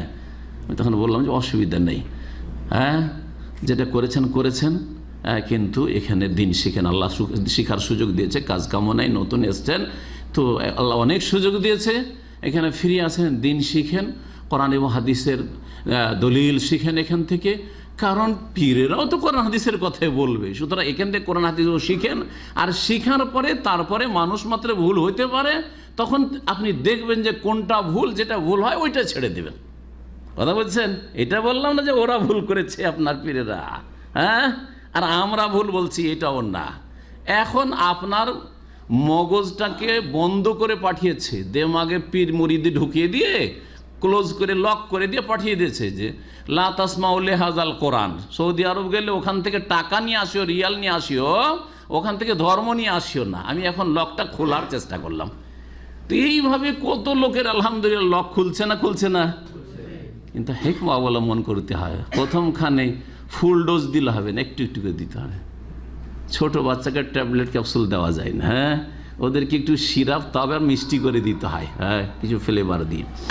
তো ওই রকম তো বলছিলাম কি যে রাসূলুল্লাহ সাল্লাল্লাহু আলাইহি সাল্লামের সামনে কাউকে রাখা যাবে না। আমি বলবো যে রাসূলের হাদিসে আছে, আপনি বলছেন যে আমাদের মযহাবে কি আছে, এটা আপনি নবীর অনুসরণের প্রমাণ দিলেন, নবীর হিতাকাঙ্ক্ষী না আপনি। ভালো করে বলছি, জি, আপনি মযহাবকে ফরজ মনে করেছেন, কিন্তু নবী সাল্লাল্লাহু আলাইহি সাল্লাম যা নিয়ে এসেছেন ওহী কোরআন এবং হাদিস, সেটা না, না ওইটা আমরা বুঝি না। সরাসরি বলবেন না আমি হাদিস মানি না, কিন্তু ওখানে একটা চোরা রাস্তা আছে গুমরাহির। সেটা হচ্ছে যে আমরা কি হাদিস বুঝি জনগণ, আমরা কি কোরআন বুঝি, কোরআন হাদিস বোঝার জন্য এতটি বিদ্যা লাগে। কত বিদ্যা লাগে? 18টা বিদ্যা লাগে। ওইসব বিদ্যা তো বড় বড় আল্লামা হুজুর ইমাম সাহেবের বুঝি, আমরা তো ওইসব বুঝিনি। সুতরাং আমাদের কি করতে হবে? কোনো একটা মযহাব মেনে চলতে হবে। জি হ্যাঁ। তাহলে নবী সাল্লাল্লাহু আলাইহি সাল্লামের হিতাকাঙ্ক্ষী হলেন না, কারণ আপনাকে আমাকে হিদায়াত করার জন্য কাকে পাঠানো হয়েছে? রাসূলুল্লাহ সাল্লাল্লাহু আলাইহি ওয়াসাল্লামকে পাঠানো হয়েছে, না শাফিকে, না মালিককে, না আহমদকে, না আবু হানিফাকে, না বুখারীকে, মুসলিমকে। আর তারা দ্বীনের খাদেম, যারা দ্বীনের খাদেম, কেউ বড় খাদেম, সে ছোট খাদেম, কেউ মেজো খাদেম, সেজো খাদেম, আপনারা সকলে খাদেম, সকলে খেদমত করলে খাদেম। হ্যাঁ, যাকে আল্লাহ যতটা তৌফিক। আপনার কি জানা আছে যে আমার দ্বারা কতটা খেদমত হবে কি না হবে? দূর, আমার দ্বারা কিচ্ছু হবে না, সুতরাং করবো না। আপনি লেগে যান এই ময়দানে। ইমাম আবু হানিফা, শাফি, মালিক, আহমদও জানতেন না যখন ইসলামের খেদমত শুরু করেন তখন, যে আমার দ্বারা বা কি হবে। করতে থেকে যে আল্লাহ বরকত দিয়েছেন, কিন্তু তাদের কথাগুলি মানা আল্লাহ ফরজ করেন নাই। তারা মানুষ ছিলেন, মানুষ হিসাবে মানুষ মাত্রে ভুল ভ্রান্তি হইতে পারে। আর এই ভুল ভ্রান্তি সকলের হয়েছে, যার ফলে একটা মাসলাতে 4টা উক্তি হয়েছে, 4টাই ঠিক হইতে পারে না। ইসলামে একটি, তো 4টা আবার কি করে ঠিক হইতে পারে? সুতরাং রাসূলুল্লাহ সাল্লাল্লাহু আলাইহি ওয়াসাল্লাম অনুসরণ যদি করেন নিঃশর্ত, কোনো শর্ত নেই আমার কাছে, সহিহ হাদিস, হে হাদিস মনসুখ না, জয়ীফও না, আর মারজুও না, এবং এই হাদিসের ওপর অনেক ওলামার আমল করেছে, বরং ইমামরা আমল করেছে। একজন ইমাম আমল করেন না, তাতে কি হলো? হতে পারে ওনার কাছে হাদিস পৌঁছে। আমি বলবো না যে উনি হাদিস অস্বীকার করেছেন, কিন্তু হতে পারে সেই হাদিসটা তার কাছে সহি সূত্রে পৌঁছে নেই। লাকাদ কানা লাকুম ফি রাসূলিল্লাহি উসওয়াতুন হাসানা, কোন জায়গায় কোরআনে কারিমে আছে যে রাসূলুল্লাহ ছাড়া তোমাদের জন্য উত্তম আদর্শ কেউ আছে? হ্যাঁ, সূরা আহজাবের আয়াত নম্বর 21 মহান আল্লাহ বলছেন, নিশ্চয়ই হে মানব জাতি তোমাদের জন্য রাসূলুল্লাহ সাল্লাল্লাহু আলাইহি ওয়াসাল্লামের মধ্যে উত্তম আদর্শ রয়েছে। নবী করিম সাল্লাল্লাহু আলাইহি ওয়াসাল্লামের জন্য হিতাকাঙ্ক্ষী হওয়ার দ্বিতীয় পদক্ষেপ হচ্ছে যে তার প্রতি দৃঢ় বিশ্বাস রাখবেন যে তিনি রাসূলুল্লাহ হাক্কান, বারহাক রাসূল, সত্য রাসূল। জি, আপনাকে এমন ইয়াকিন রাখতে হবে যে তিনি রসুল। এই ইয়াকিন যাতে করে কখনো দুর্বল না হয়, প্রতিকূল অবস্থায় যাতে করে সেটা আপনি উপেক্ষা না করেন। রাসূলুল্লাহ সাল্লাল্লাহু আলাইহি সাল্লাম নিজের জীবনে কোনোদিন মিথ্যা কথা বলেন নাই, এবং রাসূলুল্লাহর কাছে যা ওহী হয়েছে তাও সত্য। তাকেও জিবরাইল এসে কোনো অবাস্তব কথা বলেননি। তিনি সাদেক, তিনি মসদুক। তিনি সাদেক মানে তিনি সত্যবাদী নিজে, আর মসদুক মানে তার কাছে যা কিছু এসে। 3 নম্বর হচ্ছে যে নবী মুহাম্মদুর রাসূলুল্লাহ সাল্লাল্লাহু আলাইহি ওয়াসাল্লাম অতীতকাল সম্পর্কে, বর্তমান সম্পর্কে আর ভবিষ্যৎ সম্পর্কে যা কিছু বলেছেন চোখ বন্ধ করে বিশ্বাস করবেন। নবী সাল্লাল্লাহু আলাইহি ওয়াসাল্লাম কোরআনে কারিমে যা ঘটনা আছে ও তো আছেই, বিশ্বাস করবেন। কোরআনের কথা তো হইল। রাসূলুল্লাহ সাল্লাল্লাহু আলাইহি ওয়াসাল্লাম বলেছেন যে তোমাদের পূর্বে বনি ইসরাইলদের মধ্যে 3 জন লোক ছিল, এই হয়েছিল, বিশ্বাস করবেন না করবেন না? জি হ্যাঁ, তাদের এই ঘটনা ঘটেছিল। বনি ইসরাইলদের মধ্যে একজন আবেদ ছিল, সে জোরাইদ ছিল। হ্যাঁ, তার মা অসন্তুষ্ট হয়ে গেছিল, যার ফলে সে বিপদের সম্মুখীন হয়েছিল। বিশ্বাস করবেন না করবেন না? জি হ্যাঁ, এইরকম। জি হ্যাঁ, ভবিষ্যৎ সম্পর্কে রাসূলুল্লাহ সাল্লাল্লাহু আলাইহি ওয়াসাল্লাম ইয়াজুজ মাজুজ, দাজ্জাল, হ্যাঁ ইয়াজুজ মাজুজ তো কোরআনে কারিমে আছে, দাজ্জাল আসবে, হ্যাঁ তারপরে মেহেদী আসবে, এইরকম বহু বিষয় রয়েছে কিয়ামতের আগে, ছোট মধ্যম আর বড় অনেক লক্ষণ রয়েছে, নিদর্শন রয়েছে কিয়ামতের, যেগুলি হাদিসে রয়েছে। বিশ্বাস করবেন না করবেন না? রাসূলুল্লাহ সাল্লাল্লাহু আলাইহি ওয়াসাল্লাম বলেছেন, যা কিছু বলেছেন বিশ্বাস করবেন। রাসূলুল্লাহ সাল্লাল্লাহু আলাইহি ওয়াসাল্লাম মৃত্যুর সময় এই হয়, কবরে এই হয়, হ্যাঁ হিসাবের মাঠে এই হবে, বিশ্বাস করবেন না করবেন না? এগুলো হচ্ছে রাসূলুল্লাহ সাল্লাল্লাহু আলাইহি ওয়াসাল্লাম হিতাকাঙ্ক্ষী হওয়া, কারণ তিনি এগুলি খবর দিয়েছেন আমাদেরকে। রাসূলুল্লাহ সাল্লাল্লাহু আলাইহি ওয়াসাল্লামের আদেশ পুরোপুরি পালন করবেন, এটা হচ্ছে 4 নম্বর। 5 নম্বর হচ্ছে রাসূলুল্লাহ সাল্লাল্লাহু আলাইহি ওয়াসাল্লামের নিষেধাজ্ঞা পুরোপুরি বাস্তবায়ন করবেন। নিষেধ করেছেন, নিষেধ ওমা নাহাকুম আনহু ফান্তাহু, বিরত থাকবে যা নিষেধ করেছেন। 6 নম্বর হচ্ছে নবী করিম সাল্লাল্লাহু আলাইহি ওয়াসাল্লাম যে শরীয়তের আমানত আমাদের কাছে ছেড়ে গেছেন। কি ছেড়ে গেছেন? কোরআন এবং সুন্নাহ। বলেছেন তারাকতু ফিকুম আমরাইন, তোমাদের মাঝে 2টো বিষয় ছেড়ে যাচ্ছি, 2টো জিনিস ছেড়ে যাচ্ছি। লান তাযিল্লু মা তামাসসাকতুম বিহিমা, কখনো তোমরা গুমরাহ হবে না যতদিন তোমরা আঁকড়ে মজবুত করে ধরে থাকো কিতাব আল্লাহ ওয়া সুন্নাত, আল্লাহর কিতাব এবং আমার আদর্শ, আমার সুন্নাহ। এই কোরআন সুন্নাহর পক্ষ থেকে আপনি কি করবেন? ডিফেন্সের কাজ করবেন, প্রতিরক্ষার কাজ করবেন, প্রতিবাদের কাজ করবেন, কোরআন সুন্নাহর পক্ষে থাকবেন আপনি। সুতরাং কেউ যদি কোরআন সুন্নাহর বিরুদ্ধে বলে, তাওহীদের বিরুদ্ধে বলে, সুন্নাহর বিরুদ্ধে বলে, তাহলে তার প্রতিবাদ জানাবেন আপনি। কোরআন সুন্নাহর বিরুদ্ধে যদি কোনো উল্টাপাল্টা কথা শোনেন, যার যতটা ক্ষমতা আছে, কারো জবানে ক্ষমতা আছে, কারো কলমে ক্ষমতা আছে, কারো অর্থের ক্ষমতা আছে, কারো গায়ে ক্ষমতা আছে, সার্বিক দিক থেকে কারো নেতৃত্বের ক্ষমতা আছে, আলেমের কাছে হয়তো এলমের ক্ষমতা আছে, কলমের ক্ষমতা আছে, লেখকের কাছে, রাইটারের কাছে, কিন্তু শাসকের কাছে তার যে আল্লাহ রাব্বুল আলামিন তাকে যে নেতৃত্বের ক্ষমতা দিয়েছেন সেই ক্ষমতা আছে। সুতরাং সেই ক্ষমতা তাকে নবী করিম সাল্লাল্লাহু আলাইহি সাল্লামের পক্ষ থেকে, নবী সাল্লাল্লাহু আলাইহি সাল্লাম যে শরিয়াত ছেড়ে গেছেন, এই শরিয়ার পক্ষ থেকে ডিফেন্স প্রতিরক্ষার ক্ষেত্রে তাকে ব্যবহার করতে, এই হচ্ছে হিতাকাঙ্ক্ষী হওয়া।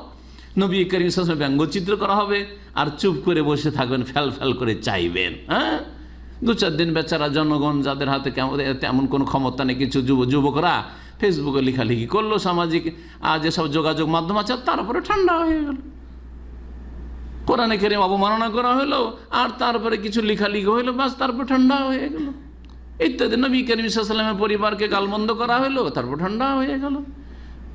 খোলাফায়ে রাশেদিনকে গালমন্দ করছে ইসলামের দুশমন মুনাফিকরা, রাফেজিরা, আর তারপরে তাদের চুপ থেকে গেলেন। তাদের সাথে আমরা বন্ধুত্ব, তাদের সাথে বন্ধুত্ব আপনার, তাদের ক্ষেত্রে নম্রতা, তাদের আন্দোলন আপনাদের জন্য আদর্শ। আউযুবিল্লাহ। যারা আবু বকর, ওমর, ওসমান, তাদেরকে সুবহানাল্লাহ, তাদেরকে সবচেয়ে খারাপ মানুষ মনে করে ইহুদি নাসারা হিন্দু কাফের চাইতে খারাপ মনে করে। তাদের আন্দোলন আপনাদের জন্য আদর্শ, তাদের দেশ আপনাদের জন্য আদর্শ, তাদের বিপ্লব আপনাদের জন্য আদর্শ। কোন ইসলাম বুঝেছেন? এর চাইতে বড় গুমরাহি আর কি হইতে পারে?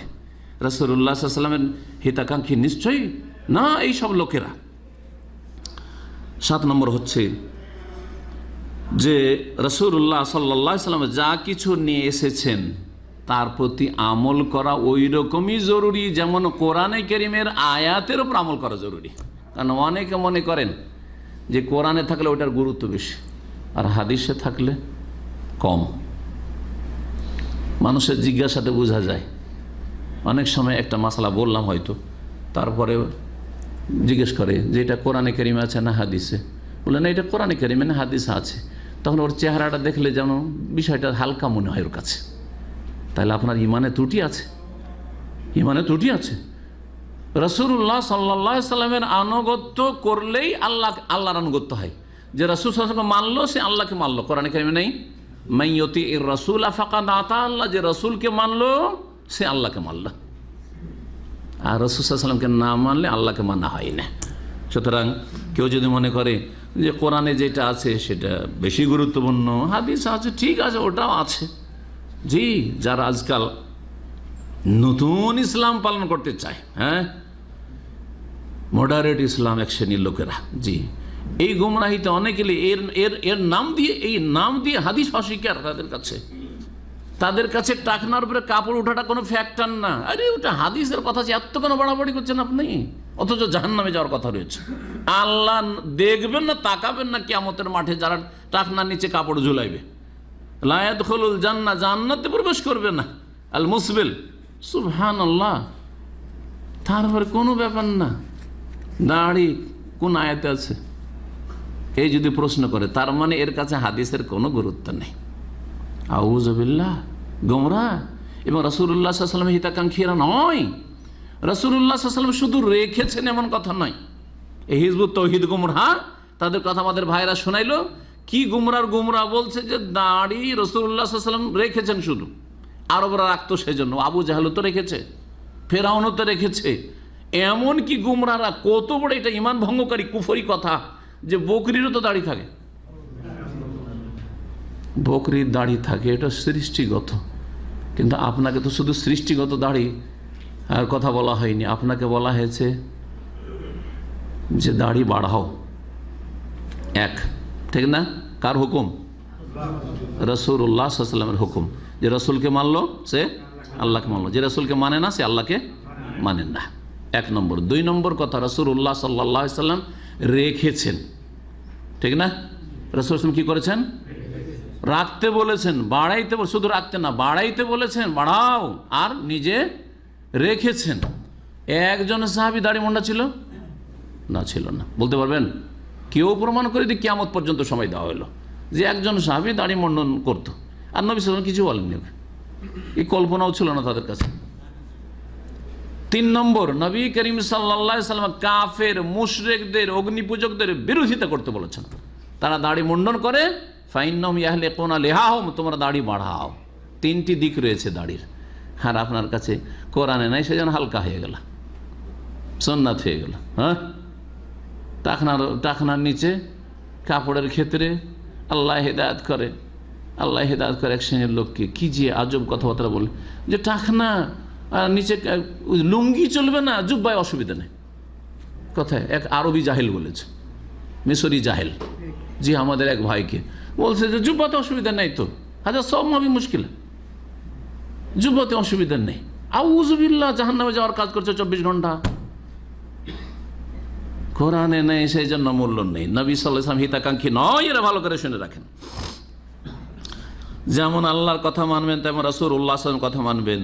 আতিউল্লাহ ওয়া আতিউর রাসূল, মান ইউতির রাসূল ফাকাদ আতা আল্লাহ, ওয়া মা আতাকুম রাসূলু ফাখুযু ওয়া মা নাহাকুম আনহু ফান্তাহু। কত আয়াতের কোরআনে কারীমে। 8 নম্বর, রাসূলুল্লাহ সাল্লাল্লাহু আলাইহি ওয়াসাল্লাম সম্পর্কে নবী করিম সাল্লাল্লাহু আলাইহি ওয়াসাল্লাম যদি জীবদ্দশায় থাকতেন তো সশরীরে তার পাশে গিয়ে সাহায্য করা ফরজ ছিল। এটা হচ্ছে নবী সাল্লাল্লাহু আলাইহি ওয়াসাল্লামের হিতাকাঙ্ক্ষী হওয়া। নবী করিম সাল্লাল্লাহু আলাইহি ওয়াসাল্লাম দুনিয়া থেকে চলে গেছেন, সুতরাং এখন তার সাহায্য কি করে করব? এখনো সাহায্য করা ফরজ। হ্যাঁ, ইল্লা তানসুরুহু ফাকাদ নাসারাহুল্লাহ, আল্লাহ বলছেন সূরা তাওবাতে, হে মুসলিম তোমরা যদি নবীর সাহায্য না করো তো জেনে রাখো যে আল্লাহ তার সাহায্য করেছেন, তোমরা না করলে কি হবে? ফাকাদ নাসারাহুল্লাহ। তো কেমন করে সাহায্য করে রাসূলুল্লাহ সাল্লাল্লাহু আলাইহি ওয়াসাল্লাম বলেন? হ্যাঁ, তার সুন্নতের সাহায্য করবেন, তার সুন্নতের সাহায্য করবেন। তিনি যে দিন ছেড়ে গেছেন সেই দিনের সাহায্য সহযোগিতা করবেন, দিনকে শক্তিশালী করবেন। এটা হচ্ছে নবী করিম সাল্লাল্লাহু আলাইহি ওয়াসাল্লামের সাহায্য করা। সুতরাং যেসব সুন্নতগুলির গুরুত্ব নেই সমাজে, গুরুত্ব বাড়াবেন। যেসব সুন্নতগুলো মৃত সেই সুন্নতগুলোকে জীবিত করবেন। জুমার দিনে লালবাতি জ্বালিয়ে রাখছে এই বিদাতিরা, সুতরাং সেখানে এই সুন্নত জীবিত হোক, যে বিনা সুন্নতে তাহিয়াতুল মসজিদে বসিও না, যে সুন্নত জীবিত হোক। খুতবা চলাকালীন নামাজ পড়িয়েছেন আর নিষেধ, কবিরা গুনাহ করে দিলেন যদি খুতবা চলাকালীন যদি নামাজ পড়ে নেন তাহলে এই বিদাতিদের কাছে। সুতরাং সেখানে এই সুন্নতগুলো জীবিত করতে হবে। এটা হচ্ছে নবী সাল্লাল্লাহু আলাইহি ওয়াসাল্লামের সাহায্য করা, নবী করিম সাল্লাল্লাহু আলাইহি ওয়াসাল্লামের সাহায্য করা। এইরকম বহু সুন্নত মৃত, সেগুলিকে জীবিত করা। আর বিদাত দখল করে নিয়েছে সুন্নতের জায়গায়, সেই বিদাতগুলিকে নির্মূল করা, নিশ্চিহ্ন করা, এটা হচ্ছে নবী সাল্লাল্লাহু আলাইহি ওয়াসাল্লামের সাহায্য করা। তারপরে 4 নম্বর বিষয় ছিল কি? আইম্মাতুল মুসলিমিন, মুসলিম শাসকদের, মুসলিম ইমাম। এই মুসলিম ইমাম হচ্ছে 2 রকম। ইমামের জমা হচ্ছে আইম্মা, হাদিসে কি এসছে? ওয়ালি আইম্মাতিল মুসলিমিন। আর নাসিহা হচ্ছে, হিতাকাঙ্ক্ষা হচ্ছে মুসলিম ইমামদের জন্য। এখন ইমাম কি? ইমাম মানে হচ্ছে আদর্শ, ইমাম মানে হচ্ছে আদর্শ, কুদওয়া। আল্লাহ রাব্বুল সূরা নাহলের আয়াত নম্বর 120 ইরশাদ করেছেন, ইন্না ইব্রাহিমা কানা উম্মাতান কানিতান লিল্লাহি হানিফা। উম্মাতান মানে এখানে ইমামান। ইব্রাহিম আলাইহিস সালাম আদর্শ ছিলেন এবং আল্লাহর অনুগত ছিলেন। ইমাম মানে হচ্ছে আদর্শ। আদর্শ জনগণের জন্য আদর্শ কে? জনগণের জন্য আদর্শ হচ্ছে 2 শ্রেণীর মানুষ। এক হচ্ছে আলেম সমাজ, যারা সত্যিকার কোরআন সুন্নাহর আলেম, তৌহিদ এবং সুন্নাতের আলেম, যারা শিরকে শিরক বলে, বিদাতকে বিদাত বলে, জি, আল্লাহর সন্তুষ্টির জন্য দিনের কাজ করে আর মানুষের হিতাকাঙ্ক্ষী হয়, কোরআন সুন্নাহ আর দলিল ভিত্তিক জীবনযাপন করতে বলে, দলিলের সাথে জড়াতে উৎসাহিত করে আর বিনা দলিলে অন্ধ হওয়া থেকে নিষেধ করে। এগুলি হচ্ছে কোরআন সুন্নাহর আলেমের লক্ষণ। জি, তো এই এক দল হচ্ছে ওলামা আর আরেক দল হচ্ছে আদর্শ শাসক। শাসকরাও আদর্শ। দেখেন নেতারা, রাজনৈতিক নেতারা, দেশের প্রেক্ষাপটে বোঝেন, একটা নেতা যদি কোনো এলাকা আসে কত লোক ওখানে হাজির হবে? একটা আলেম আসে তো অত লোক হাজির হয় না, যত লোক হাজির হবে এক নেতা যদি আসে তাহলে, ঠিক না? তাহলে বোঝা যাচ্ছে যে এই যে জনগণ যারা, হ্যাঁ, এই দলের লোক, এদের কাছে হচ্ছে আদর্শ। নেতা হচ্ছে কি? আদর্শ। জি হ্যাঁ, শাসক আদর্শ। আর মানুষের একটা স্বভাব, যার কাছে ক্ষমতা থাকে তার পিছনে পিছনে ঘুরে, যার কাছে ক্ষমতা থাকে তার পিছনে পিছনে ঘুরে, এটা হচ্ছে মানুষের প্রকৃতি। এই জন্য আরবিতে একটা কথা আছে, আন্নাস আলা দিনে মুলুকিহিম, মানুষ হচ্ছে নিজের শাসক গোষ্ঠীর ধর্মের ওপর। শাসক গোষ্ঠী যদি তৌহিদি হয়ে যায় তো তৌহিদি জনতা হয়ে যাবে। দেশের শাসক যদি 5টা বছর একবারে শক্ত তৌহিদি হয়ে যায়, একবারে শিরক বিদআতকে উৎখাত করে ফেলে, সবাই তৌহিদি হয়ে যাবে। দেশের শাসক যদি একবারে, হ্যাঁ, আল্লাহওয়ালা পরহেজগার বোরখা পরা হয়ে যায় তো দেশের সব মহিলা বোরখা পরে নেবে, ঠিক কিনা? জি, আন্নাস আলা দিনে মুলুকিহিম। আর দেশের শাসক গোষ্ঠী যদি বাঁকা হয়ে যায় তো দেশের লোকে তো সুবিধাই হলো যে আমরাও বাঁকা। হ্যাঁ, জি জি। মুসলিম ইমাম হচ্ছে 2 রকম। ওলামারা বলেছেন যে একদল হচ্ছে আলেমগণ। আলেম কারা? যারা রব্বানি আলেম, যারা হাক্কানি আলেম কারা? বলছে আল্লাযীনা ওয়ারিসুন নবী সাল্লাল্লাহু আলাইহি ওয়াসাল্লাম, যারা নবী সাল্লাল্লাহু আলাইহি ওয়াসাল্লামের উত্তরাধিকারী, ওয়ারিস, ইলমান, ইলমের, এবাদতের, শুধু এলেমের না, এলেম পেয়েছি এবাদত নেই, না না না না, এলেমের, এবাদতের, আখলাক চরিত্রের এবং দাওয়াতের। শোনেন, তাহলে কে সত্যিকার আলেম? যে নবী সাল্লাল্লাহু আলাইহি ওয়াসাল্লামের ইলম হাসিল করলো, নবী সাল্লাল্লাহু আলাইহি ওয়াসাল্লামের ইবাদত নিল, নবী সাল্লাল্লাহু আলাইহি ওয়াসাল্লামের আখলাক চরিত্র নিল এবং নবী সাল্লাল্লাহু আলাইহি ওয়াসাল্লাম যেই দাওয়াত দিয়েছেন হিতাকাঙ্ক্ষী, সেই দাওয়াত দেওয়ার চেষ্টা করলো। আলেম হয়ে ঘরে বসে আছে, আলেম হয়ে একটা কথা মানুষকে দিনের কথা শেখাই না। হ্যাঁ, হক কথা পৌঁছায় না, জি হ্যাঁ, তাওহীদ সুন্নাতের প্রচার করেন না, তাহলে নবী সাল্লাল্লাহু আলাইহি ওয়াসাল্লাম সত্যিকার ওয়ারিস হতে পারলো না। এরা হচ্ছে সত্যিকার, বলছে ওয়াহাউলাহুম উলুল আমরি হাকিকাতান, এরাই হচ্ছে সত্যিকার মুসলিম জনগণের জন্য নেতৃস্থানীয় ব্যক্তি। আসল উলুল আমর বা উলিল আমরে মিনকুম, যে আল্লাহ কোরআনে বলেছে তাদের আনুগত্য করো, আলেম সমাজকে 1 নম্বরে বোঝানো হয়েছে। শেখ ইবনে উসাইমিন রাহমাতুল্লাহ আলাইহি বলেছেন এই 40 হাদিসের ব্যাখ্যা লিখতে গিয়ে তিনি। আর এদের সম্পর্ক আলেম সমাজের সম্পর্ক চিন্তা করেন জনগণের সাথে, সর্বস্তরের জনগণের সম্পর্ক আলেমের সাথে, ঠিক না? কারণ দিনের মাসলা মাসাইল সকল মানুষের দরকার, আর সকল মানুষ কার কাছে ফিরে যাবে? আলেমের এলমের কাছে ফিরে যাবে। এবং এদের সম্পর্ক নেতৃস্থানীয় ব্যক্তিদের সাথে, কারণ তাদের উপরে যেন আলেমদের কাছ থেকে দিন জানতে হবে এবং আলেমদের পরামর্শ নিতে হবে। যদি ইসলাম অনুযায়ী যদি দেশ পরিচালনা করতে হয়, ইসলামের বিধিবিধান বাস্তবায়ন করতে হয়, তারা আল্লাহর দিন বর্ণনা করে এবং আল্লাহর দিনের দিকে দাওয়াত দিয়ে থাকে। সুতরাং সত্যিকার অর্থে আইম্মাতুল মুসলিম হচ্ছে ওলামাদের হিতাকাঙ্ক্ষী হইতে হবে। আর একদল হচ্ছে ওমারা আল মুনাফিজুন আল শরিয়াতিল্লাহ, যারা ইসলামী শরিয়ার বাস্তবায়ন করবে। জি, এই জন্য শেখ ইবনে উসাইমিন বলছেন যে এই জন্য আমি বলবো বা ওয়ালিহাযা নাকুল আল উলামা মুবায়্যিনুন, আলেমরা বর্ণনা করবে, ওয়াল ওমারাও মুনাফিজুন, আর শাসক গোষ্ঠী তার বাস্তবায়ন করবে। অর্থাৎ যেমন চোরের হাত কাটা, এটা বর্ণনা করবে কে? আলেম বর্ণনা করবেন। আর বাস্তবায়ন কে করবে? কাটবে কে? কাটার হুকুম দিবে কে যে কাটো? এটা শাসক। জি হ্যাঁ, তারা মুনাফিজুন আর উলামারা হচ্ছে মুবায়্যিনুন। আল্লাহর শরীয়তের বাস্তবায়ন এই দুই শ্রেণীর নেতৃস্থানীয় ব্যক্তি, ওলামা এবং ওমারা নেতৃস্থানীয় ব্যক্তি, এই দুই শ্রেণীর, এদের মাধ্যমে হইতে পারে। আর এদের মাধ্যমেই দিন শক্তিশালী হইতে পারে, দিন আল্লাহর জমিনে প্রতিষ্ঠিত হইতে পারে। ওলামাদের হিতাকাঙ্ক্ষী হওয়ার কয়েকটি পদক্ষেপ রয়েছে। 1 নম্বর হচ্ছে যে যারা কোরআন সুন্নাহ আলেম মাহাব্বাতুহুম, তাদেরকে অন্তর থেকে ভালোবাসবেন, তাদেরকে ভালোবাসবেন। আজকাল এক শ্রেণীর লোকেরা বড়ই ফিতনা ছড়াচ্ছে। জি হ্যাঁ, সহি আকীদার নামে ফিতনা ছড়াচ্ছে। এদের কাছে আলেমের কোনো মূল্য নেই। 2-4 লাইন পড়েই নিজেরাই ফতোয়া দেওয়া শুরু করে, আর তারপরে শুধু ভুল ধরা শুরু করে, খালি ভুল ধরা শুরু করে। কার কি ভুল হলো, কোনখানে 2 রকম কথা বলেছে, এখানে 1 রকম বলেছে, ওখানে আর 1 রকম বলে দিচ্ছে।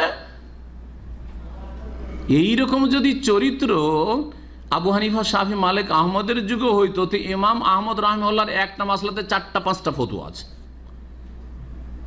আজকালকার জামানার জনগণ যদি সেই যুগে হইতো, তাহলে তো এদের মাটিতে মিশিয়ে দিত, যারে কিচ্ছু জানা না, একটা ফতোয়াতে 4 রকম কথা, ঠিক না?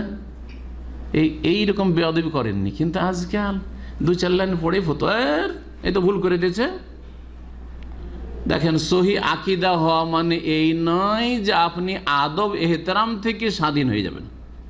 কথা বুঝছেন না? সহি আকীদার দোহাই আর এদিকে বেয়াদব বনে গেলেন, এটা বেয়াদবি। সহি আকীদা গ্রহণ মানে বেয়াদব হওয়া নয়, আদবের খেয়াল রাখতে হবে। তারা এতে শ্রম দিয়েছে, কিন্তু মানুষ ভুলের ঊর্ধ্বে কেউ না। বড় বড় ইমামরা ভুল করেছেন, তো আজকালকার আলেমরা তো ভুল করতেই পারে। কিন্তু আপনি নিজেকে 3 লাইন পড়ে ওই সারিতে গিয়ে একেবারে আজকাল বিভিন্ন সামাজিক যোগাযোগ মাধ্যমগুলিতে ফতোয়া দেওয়া শুরু করলেন, গ্রুপ খুলে আর ফেসবুকে স্ট্যাটাস দিয়ে, আর বাপরে আমি দায়ী হয়ে গেছি আর মুফতি হয়ে গেছি, আউযুবিল্লাহ। তাহলে এখানে দেখেন, 2 দিকে 2টো দল গোমরা। এক দল সহি আকীদার অনুসারী নয়, অন্ধভক্ত বিদআতপন্থীরা। আর এক দল হচ্ছে কি সহি আকীদার দোহাই দিয়ে সহি আকীদা যখন গ্রহণ করলো, এত সিনিয়র হয়ে গেল, এত সাবালক হয়ে গেছে যে আর আলেমের দরকারই নেই।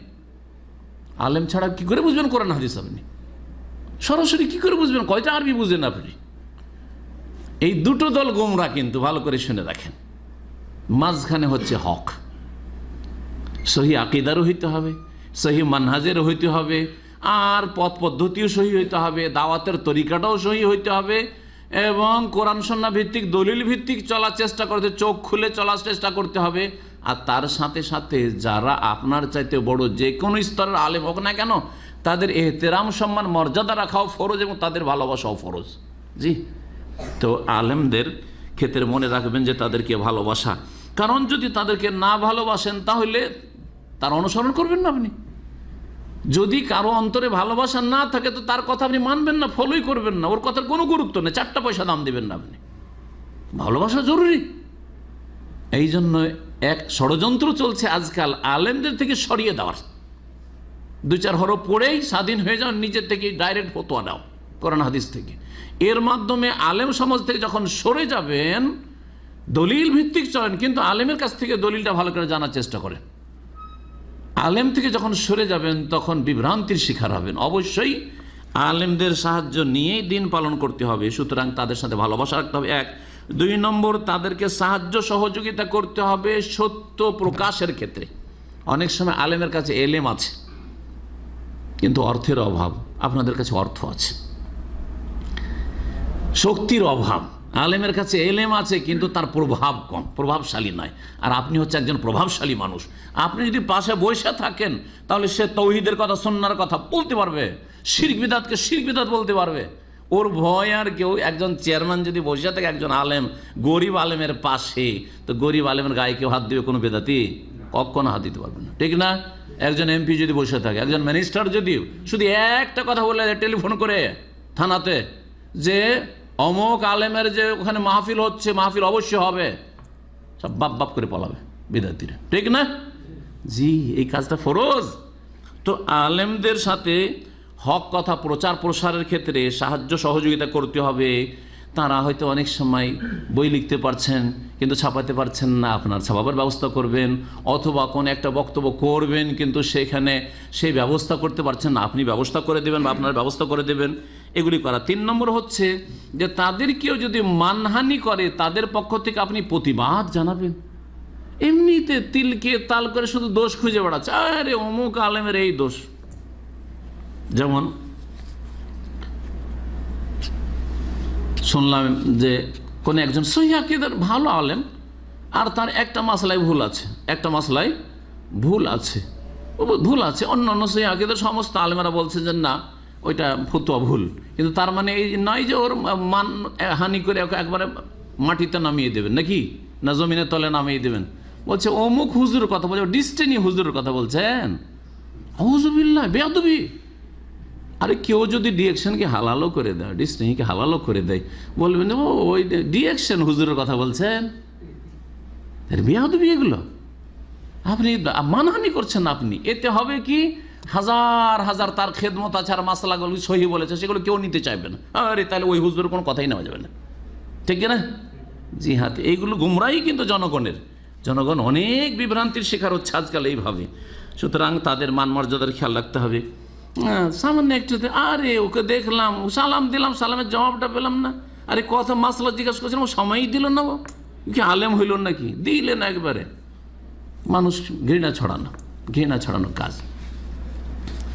ইত্যাদি ইত্যাদি। এইভাবে বহু বিষয় রয়েছে যেগুলির মাধ্যমে আজকাল অনেকেই আলেম সমাজের মানহানি করে থাকে। আপনি আলেমের হিতাকাঙ্ক্ষী না, অথচ হিতাকাঙ্ক্ষী হওয়ার জন্য আপনাকে জনগণের আগে আলেমের কথা, শাসকের আগে আলেমের হিতাকাঙ্ক্ষী হইতে হবে। কারণ আলেমের কাছ থেকে দিন পাবেন, আপনি শাসকের কাছ থেকেও দিন পাবেন না। তবে যদি কোনো আলেম সম্পর্কে শোনেন যে এরকম ভুল করেছে, সেই ভুলটার সংশোধনের উত্তম পন্থা রয়েছে, উত্তম পন্থায় সংশোধনের চেষ্টা করতে হবে। উত্তম পন্থায়, যাতে করে আপনার সেটা সংশোধন, উদ্দেশ্য হচ্ছে সেটা সংশোধন যাতে করে হয়ে যায়। আর জনগণ যদি কেউ শুনে নিয়ে থাকে, এই বিষয়টা জেনে গেছে আর গুমরাহ হয়ে যাবে, জনগণকে জানাইতে হবে। আর ব্যক্তি জীবনে যদি কোনো ভুল থাকে তাহলে সেটা তাকে ব্যক্তিগতভাবে সংশোধন করতে হবে। ধরেন একজন আলেম আপনার পাশে বাস করে, সহিহ আকীদার আলেম, কিন্তু ফজর নামাজে মাঝে মাঝে দেখেন না। আপনি এসে যদি আমার কাছে এসে বলেন, বা এই আপনার সাথী বন্ধুরা, আরে অমুক শাইখের বা অমুক হুজুরের বাসার আমার গ্রামে, আর ওনাকে তো ফজরে কোনো দিনই দেখি না, বা প্রায় দেখি না, ফজরে প্রায় দেখি দ্বিতীয় লাইনে, এটা ভালো কাজ করলেন নাকি? এটা দিয়ে আপনার কি ক্ষতি আর জনগণের কি ক্ষতি? এটা তো ওনাকে, আপনি যদি দরদি হইতেন, হিতাকাঙ্ক্ষী হইতেন, ওনাকে বলতেন যে শাইখ আপনারা তো আমাদের আদর্শ পার্সোনাল, হ্যাঁ আপনাকে আমরা আগে দেখতে চাই, হ্যাঁ আপনাকে ফজরে দেখতে চাই, নাহলে আমরা তো ছেড়েই দেবো নামাজ। আপনি ফজরে যদি জামাতে না আসেন, আমরা নামাজই ছেড়ে দেবো। হয়তো ভালোভাবে বলতে পারেন আপনি, আর লোকজনের সামনে বলে কি করলেন আপনি, এরকম বহু উদাহরণ রয়েছে। তারপরে যদি দেখেন যে কোনো আলেমের সমালোচনা হচ্ছে, আসলে কি কথাটার কোনো তথ্য আছে না ভিত্তিহীন কথা, অধিকাংশ ক্ষেত্রে ভিত্তিহীন, অধিকাংশ ক্ষেত্রে ভিত্তিহীন। যেমন বড় বড় সব আলেম সম্পর্কে একবার উড়িয়ে দিল, হ্যাঁ, যারে কি বলেছে, ইহুদিদের পক্ষে বলেছে, ইসরায়েলের পক্ষে, ইহুদির পক্ষে বলেছে। জি, সৌদি আরব খুব একজন বড় আলেমের সম্পর্কে বলে তো মিথ্যা কথা, একবার না মিথ্যা কথা, তাহলে প্রতিবাদ করতে হবে যে সব কথা মিথ্যা। এইরকমই আলেমদের হিতাকাঙ্ক্ষী হওয়ার একটা দিক রয়েছে, 5টি দিক রয়েছে, তার মধ্যে সংক্ষেপ করে দিলাম সবগুলিকে একসাথে বললে। একটি দিক হচ্ছে যে যদি দেখেন যে একজন আলেমের মুখ দিয়ে এই ভালো কথাটা বলিয়ে নেওয়া দরকার, আমি বললে তো কেউ শুনবে না, আমি বললে তো এটা কেউ গুরুত্ব দেবে না, কিন্তু এই কথাগুলি আলেমের মুখ দিয়ে বলিয়ে নিতে হবে, তাহলে একটু সহযোগিতা করবেন, পরামর্শ দেবেন, শেখ এই বিষয়টি আলোচনা করেন, এই সময়টাই আলোচনা করেন, সময় উপযোগী এই সময়টাই, বা এই এলাকাতে এই বিষয়ে আলোচনার প্রয়োজন রয়েছে। এগুলো হচ্ছে আপনার কি, আপনার সহযোগিতা করা আলেমের সাথে। জি হ্যাঁ, এইরকমই পন্থার ক্ষেত্রে আপনি এই ভঙ্গিমাতে আলোচনা করেন, দেখছেন যে ওনার আলোচনা দ্বারা ফায়দা হবে, কিন্তু ভঙ্গিমাটা যদি একটু এরকম হয়ে যায় তাহলে আরও ভালো, তরিকাটা যদি এরকম হয়ে যায় তো আরও ভালো, তাহলে এই পরামর্শগুলি দিবেন। এগুলো হচ্ছে আপনার হিতাকাঙ্ক্ষী দরদি হওয়া। শাসক গোষ্ঠীর হিতাকাঙ্ক্ষী হইতে হবে। নবী করিম সাল্লাল্লাহু আলাইহি ওয়াসাল্লাম বলেছেন ওয়ালি আইম্মাতুল মুসলিমিন, তার একটি দিক হচ্ছে তাদেরকে শাসক হিসাবে মানতে হবে, যে দেশ বিনা শাসকে অচল, যে দেশে শাসক নেই অথবা শাসকের ক্ষমতা গোটা দেশের ওপর চলে না, সেই দেশে কোনো নিরাপত্তা নেই। কথা বোঝা গেছে কি না? এক সময় কয়েক বছর আগে, এখনও আল্লাহ জানে কি অবস্থা আছে বর্তমান বলতে পারেন, কয়েক বছর আগের কথা বলছি, আফগানিস্তানের খবর শুনলাম। জি হ্যাঁ, হামিদ কারজাইয়ের যুগে, কয়েক বছর আগে মাত্র, হামিদ কারজাইয়ের যুগে, যে মাগরেব পরে আর প্রশাসনের কোনো ক্ষমতা, এমনকি রাজধানীতেও চলে না, বাকি দেশে তো কোনো খবরই নেই। তো যেই দেশে প্রশাসনের কোনো ক্ষমতাই চলে না, সন্ধ্যা হয়ে গেলে, তাহলে সারা রাত মানুষ নিরাপত্তাহীনতায় জীবনযাপন করছে, ঠিক না? যে যাকে ইচ্ছা খেয়ে নিবে, যে যাকে ইচ্ছা জবাই করে দিবে, যে যাকে ইচ্ছা লুটে নিবে। কথা ঠিক কিনা? আপনি কি চান ওই রকমই? শাসন ছাড়া কোনো দিন দেশে শান্তি প্রতিষ্ঠা হইতে পারে না। সুতরাং তাদের নেতৃত্ব মেনে নিতে হবে এবং তাদের মালিকানা মেনে নিতে হবে, বিশেষ করে মুসলিম শাসকের ক্ষেত্রে। অমুসলিমও যদি আর কেউ অমুসলিম দেশে, অমুসলিম দেশে বাস করেন, সেখানে কি আপনি সে অশান্তি সেখানে সৃষ্টি করবেন? সেখানেও যাতে করে বৃহৎ স্বার্থে, দেশের স্বার্থে এবং দেশের নিরাপত্তার স্বার্থে যেগুলি কল্যাণের বিষয়, সেটা করতে হবে এবং সেই পদক্ষেপ নিতে হবে। 2 নম্বর বিষয় হচ্ছে মুসলিম শাসকদের ক্ষেত্রে যে তাদের ভালো দিকগুলি তুলে ধরতে হবে। আজকাল অধিকাংশ মানুষের স্বভাব হচ্ছে সরকারের শুধু খারাপ দিক তুলে ধরা, ভালো দিক আমরা তুলে ধরতে জানি না। যে কোনো সরকারের হোক না কেন, যে কোনো সরকারের, পৃথিবীর মধ্যে সবচেয়ে ভালো সরকার মুসলিম দেশ হিসাবে কোন দেশ হইতে পারে? সৌদি আরব। অধিকাংশ জনগণের কাছে শুধু খারাপ দিক শুনবেন, ভালো দিক শুনতে পাবেন না, কোনো ভালো দিক শুনতে পাবেন না। কি শুনবেন? আরে এই আইন হইল তো, এই হইল তো, সেই হইল তো, আমাদের এই ক্ষতি হইল তো, এই হলো, এগুলি শুনতে পাবেন, কখনো শুনবেন না। অথচ দেখছেন হয়তো অনেক ভালো কথা, ভালো জিনিস দেখছেন, জানছেন। তায়েফ থেকে 75 কিলোমিটার দূরে যে বনি সাদ গোত্র, নবী করিম সাল্লাল্লাহু আলাইহি ওয়াসাল্লামের দুধ মায়ের এলাকা, দুধ বাপের এলাকা, হ্যাঁ, সেই এলাকাতে গাছের পূজা হচ্ছিল, পাথরের পূজা হচ্ছিল। ইন্ডিয়া, বাংলাদেশ, পাকিস্তান আর ইন্দোনেশিয়া, মালয়েশিয়া, শ্রীলঙ্কা, এসব বেদাতি দেশ থেকে এসে লোকেরা, আফ্রিকা থেকে এসে কি করতো, গাছকে নিজের চোখে দেখলাম, এই গতকালকে পরশু দেখলাম, গাছকে জড়িয়ে ধরছে, গাছকে চুমা দিচ্ছে, মহিলারা জড়িয়ে ধরছে, পুরুষরা জড়িয়ে ধরছে, আর গাছে একটু টিস্যু বা রুমাল দিয়ে তো সব ভালো হয়ে যাবে, এই গাছ সব ভালো করে দেবে। পাথরে তাবারুক হাসিল করছে। এই পাথর যেহেতু নবী সাল্লাল্লাহু আলাইহি ওয়াসাল্লাম ছোটবেলায় এই এলাকায় ছিলেন, সেই জন্য এই পাথরগুলির মতো কত চলাফেরা করেছেন। আর ওই গাছ সম্পর্কে কোনো আকিদা হবে যে ওই যুগেরই হয়তো গাছ, এরকম ভ্রান্ত আকিদা আছে। এই সৌদি সরকার জাযাহুমুল্লাহ খাইর, আল্লাহ তাদের হেফাজত করুক, কি অর্ডার করলো, এই গত 2 দিন আগে অর্ডার হলো যে এই গাছগুলিকে একেবারে কেটে ফেলো আর পাথরগুলিকে এখান থেকে সরিয়ে দাও, একেবারে সমতল নিশ্চিহ্ন করে দেওয়া হয়েছে। ওই জায়গা আসলে আর কেউ চিনতেই পারবে না যে এইটা সেই জায়গা। এই যে শিরকের আড্ডাখানাকে উৎখাত করে দেওয়া হলো। কেউ কি ভালো গুণগুলি তুলে ধরছেন? না, এগুলো তুলে ধরেন না, এগুলো তুলে ধরবেন না। জি, সবচাইতে বেশি সংখ্যায় যেই আস্থানাতে, যেই কবরে পূজা হয় আর ওরস হয় আর সেজদা হয়, সেটা হচ্ছে আপনার ইরানে। আর ইরানের প্রশংসা এক শ্রেণীর লোকেরা করে। একটু আগে বললাম, যারা সাহাবায়ে কেরামের সকলের দুশমন মাত্র 4-5 জন ছাড়া সকলকে কাফের মনে করে, তাদের সাথে বন্ধুত্ব। জি, শাসক গোষ্ঠীর ভালো দিক তুলে ধরতে জানেন না, শুধু খারাপ দিক। খারাপ দিক তুলে লাভটা কি আছে? কোনো লাভ নেই। ভালো দিক যদি আলোচনা করেন তো কিছু লাভ আছে, এবং তাদের জন্য দোয়া করেন। ইমাম আহমদ রহমতুল্লাহ আলাইহি বলতেন যে আমার যদি দোয়া আমি জানতাম যে আল্লাহ কবুল করবেন, তা আমি সব দোয়াটাই শুধু এই লাজাআলতু আলিস সুলতান, শাসকের জন্য, দেশের রাজা বাদশাদের জন্য আর শাসক নেতাদের জন্য করতাম। কারণ দেশের যদি নেতারা ঠিক হয়ে যায়, গোটা দেশ সোজা হয়ে যাবে, আর নেতারা যদি বাঁকা হয়ে যায় তো গোটা দেশের অবস্থা খারাপ হয়ে যাবে, 12টা বেজে যাবে। জি, তো মুসলিম শাসকদের ভালো গুণগুলি তুলে ধরতে হবে। অনেক ভালো গুণ আছে, খোঁজ করেন, ভালো গুণগুলি তুলে ধরবেন। আর মুসলিম শাসকরা যে সব জায়েজ আইন কানুন তৈরি করবে সেগুলি মেনে চলতে হবে। না জায়েজ কোনো কথা বলে তাহলে সেখানে চুপ থেকে যান, সেখান থেকে সরে পড়েন। আর যারা সেখানে প্রতিবাদ করতে পারবে, আপনার যদি সেরকম ক্ষমতা থাকে প্রতিবাদ করা, তো প্রতিবাদ করেন। কিন্তু আপনার ফরজ আইন না, আপনার চাইতে বড় বড় মানুষরা আছে, তাদেরও বেশি ফরজ হয়ে আছে, হয়তো তাদের দ্বারা ওই কাজটি হয়ে যাচ্ছে। আপনি দেখবেন যে আপনার দ্বারা আসলে কাজ হবে কি না। রাস্তায় নেমে যাওয়াই শুধু যে সংশোধন তা নয়, আপনাকে আসল উদ্দেশ্য হচ্ছে সংশোধন হইতে হবে। সংশোধন কি করে হবে চিন্তা করুন। আপনি যদি আপনার কফিলের বিরুদ্ধে আন্দোলন করে বেরিয়ে যান, তো কোম্পানি সংশোধন করতে পারছেন কি? শাসকের কথা বাদ দেন, একটা কফিল তার কর্মচারী হচ্ছে 10-20 জন, এই 10 জন যদি স্ট্রাইক করে, ধর্মঘাট করে, বা যদি আন্দোলন করে, অফিস ঘেরাও করে, সংশোধন হবে না আরো ভাঙচুর হবে?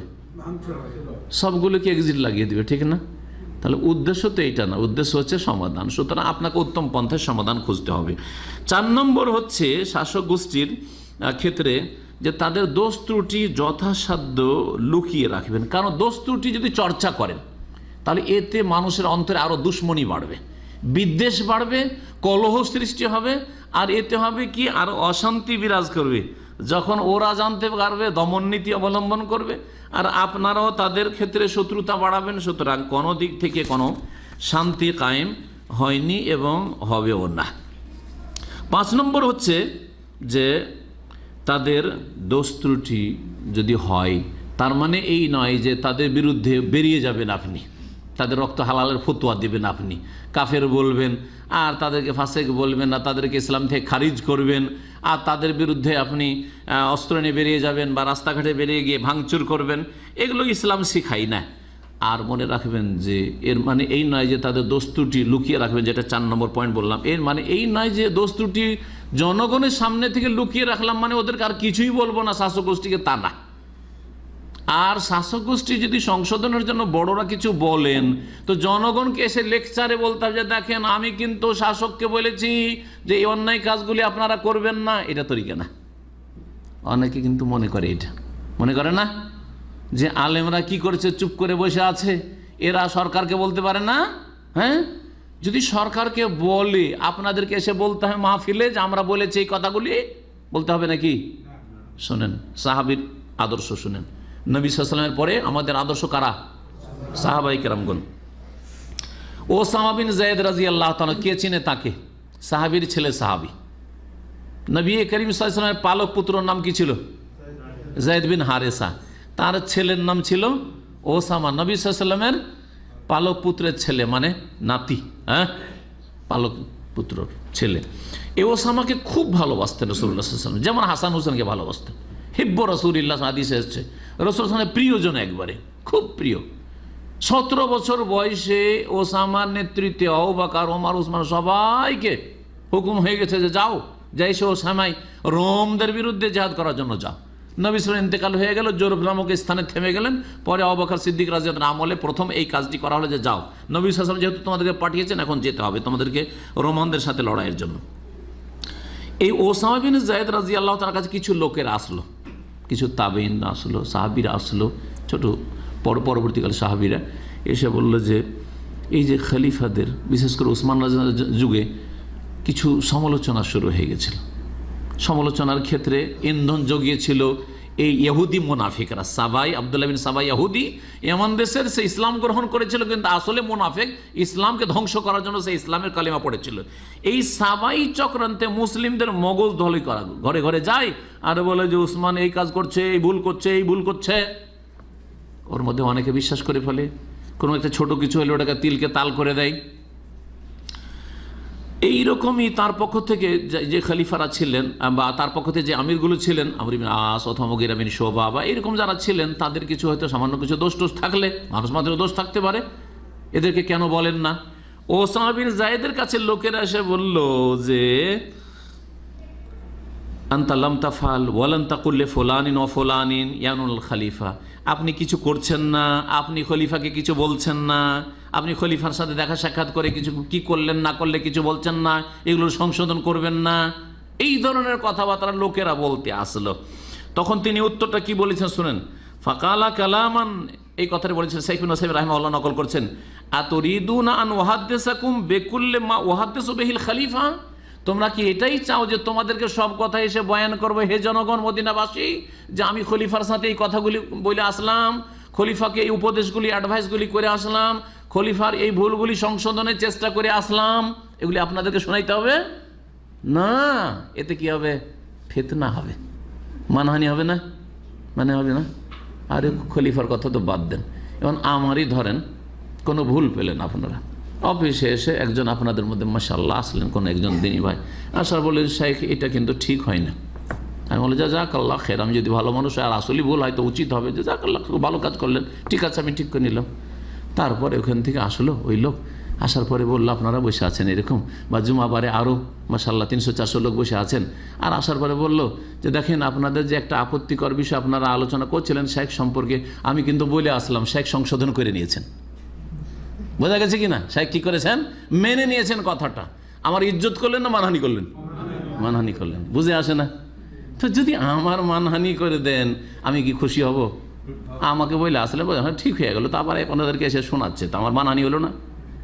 আমারই যদি মানহানি হয়ে যেত, একজন শাসকের কি করলেন অবস্থাটা গোটা দেশবাসীর কাছে, তাকে ঠিক না প্রচার মাধ্যমে যদি সেটা ছেড়ে দেন, হ্যাঁ দিলেন ফেসবুকে ছেড়ে দিলেন, আপনি হোয়াটসঅ্যাপে ছেড়ে, গ্রুপে ছেড়ে দিলেন, একবারে টিভিতে বা এতে সাংবাদিকদের কাছে কোনো পত্রিকাতে ছাপিয়ে দিলেন যে এই শাসক গোষ্ঠীর কাছে আমি গিয়েছিলাম, আমি অমুক আলেম সাহেব গিয়েছিলাম, আর যাওয়ার পরে নসিহত করলাম, বরবাদ করে দিলেন আপনি। এটা তরিকা না আসলে সংশোধনে। আর এটা তরিকা না যে সংশোধন করে এসে আপনাদেরকে আবার জানাইতে হবে। যারা বড়রা সংশোধন করবেন তারা শাসক এবং বড়রা জানলেন, অতটাই যথেষ্ট। জনগণকে জানতে হবে এই বিষয়গুলি, না এতে আরও ফিতনা হবে। কথা লম্বা হয়ে যাচ্ছে, শেষখানে 5 নম্বরে চলে আসি এখন। যতক্ষণ পর্যন্ত 4 নম্বরে শাসক গোষ্ঠী যতক্ষণ প্রকাশ্য কুফরি না করেছে বের হওয়া যাবে না, তারপরে বের হওয়া জায়েজ ওলামারা বলেছেন, ওয়াজিব বলেন নাই। শাইখ ইবনে উসাইমিন রাহমাতুল্লাহ আলাইহি বলছেন তারপরে দেখতে হবে যে বের হয়ে লাভ হবে কি না, এটা একটা দেখার বিষয় না। লাভের চাইতে ক্ষতি বেশি হবে, কারণ উদ্দেশ্য হচ্ছে সংশোধন। কিন্তু আপনার বেরিয়ে গিয়ে যে মানি না এই করতে গিয়ে যদি আরো বরবাদি হয়, তো বরবাদি উদ্দেশ্য ছিল দেশের সর্বনাশ করা উদ্দেশ্য ছিল না, মোটেই না।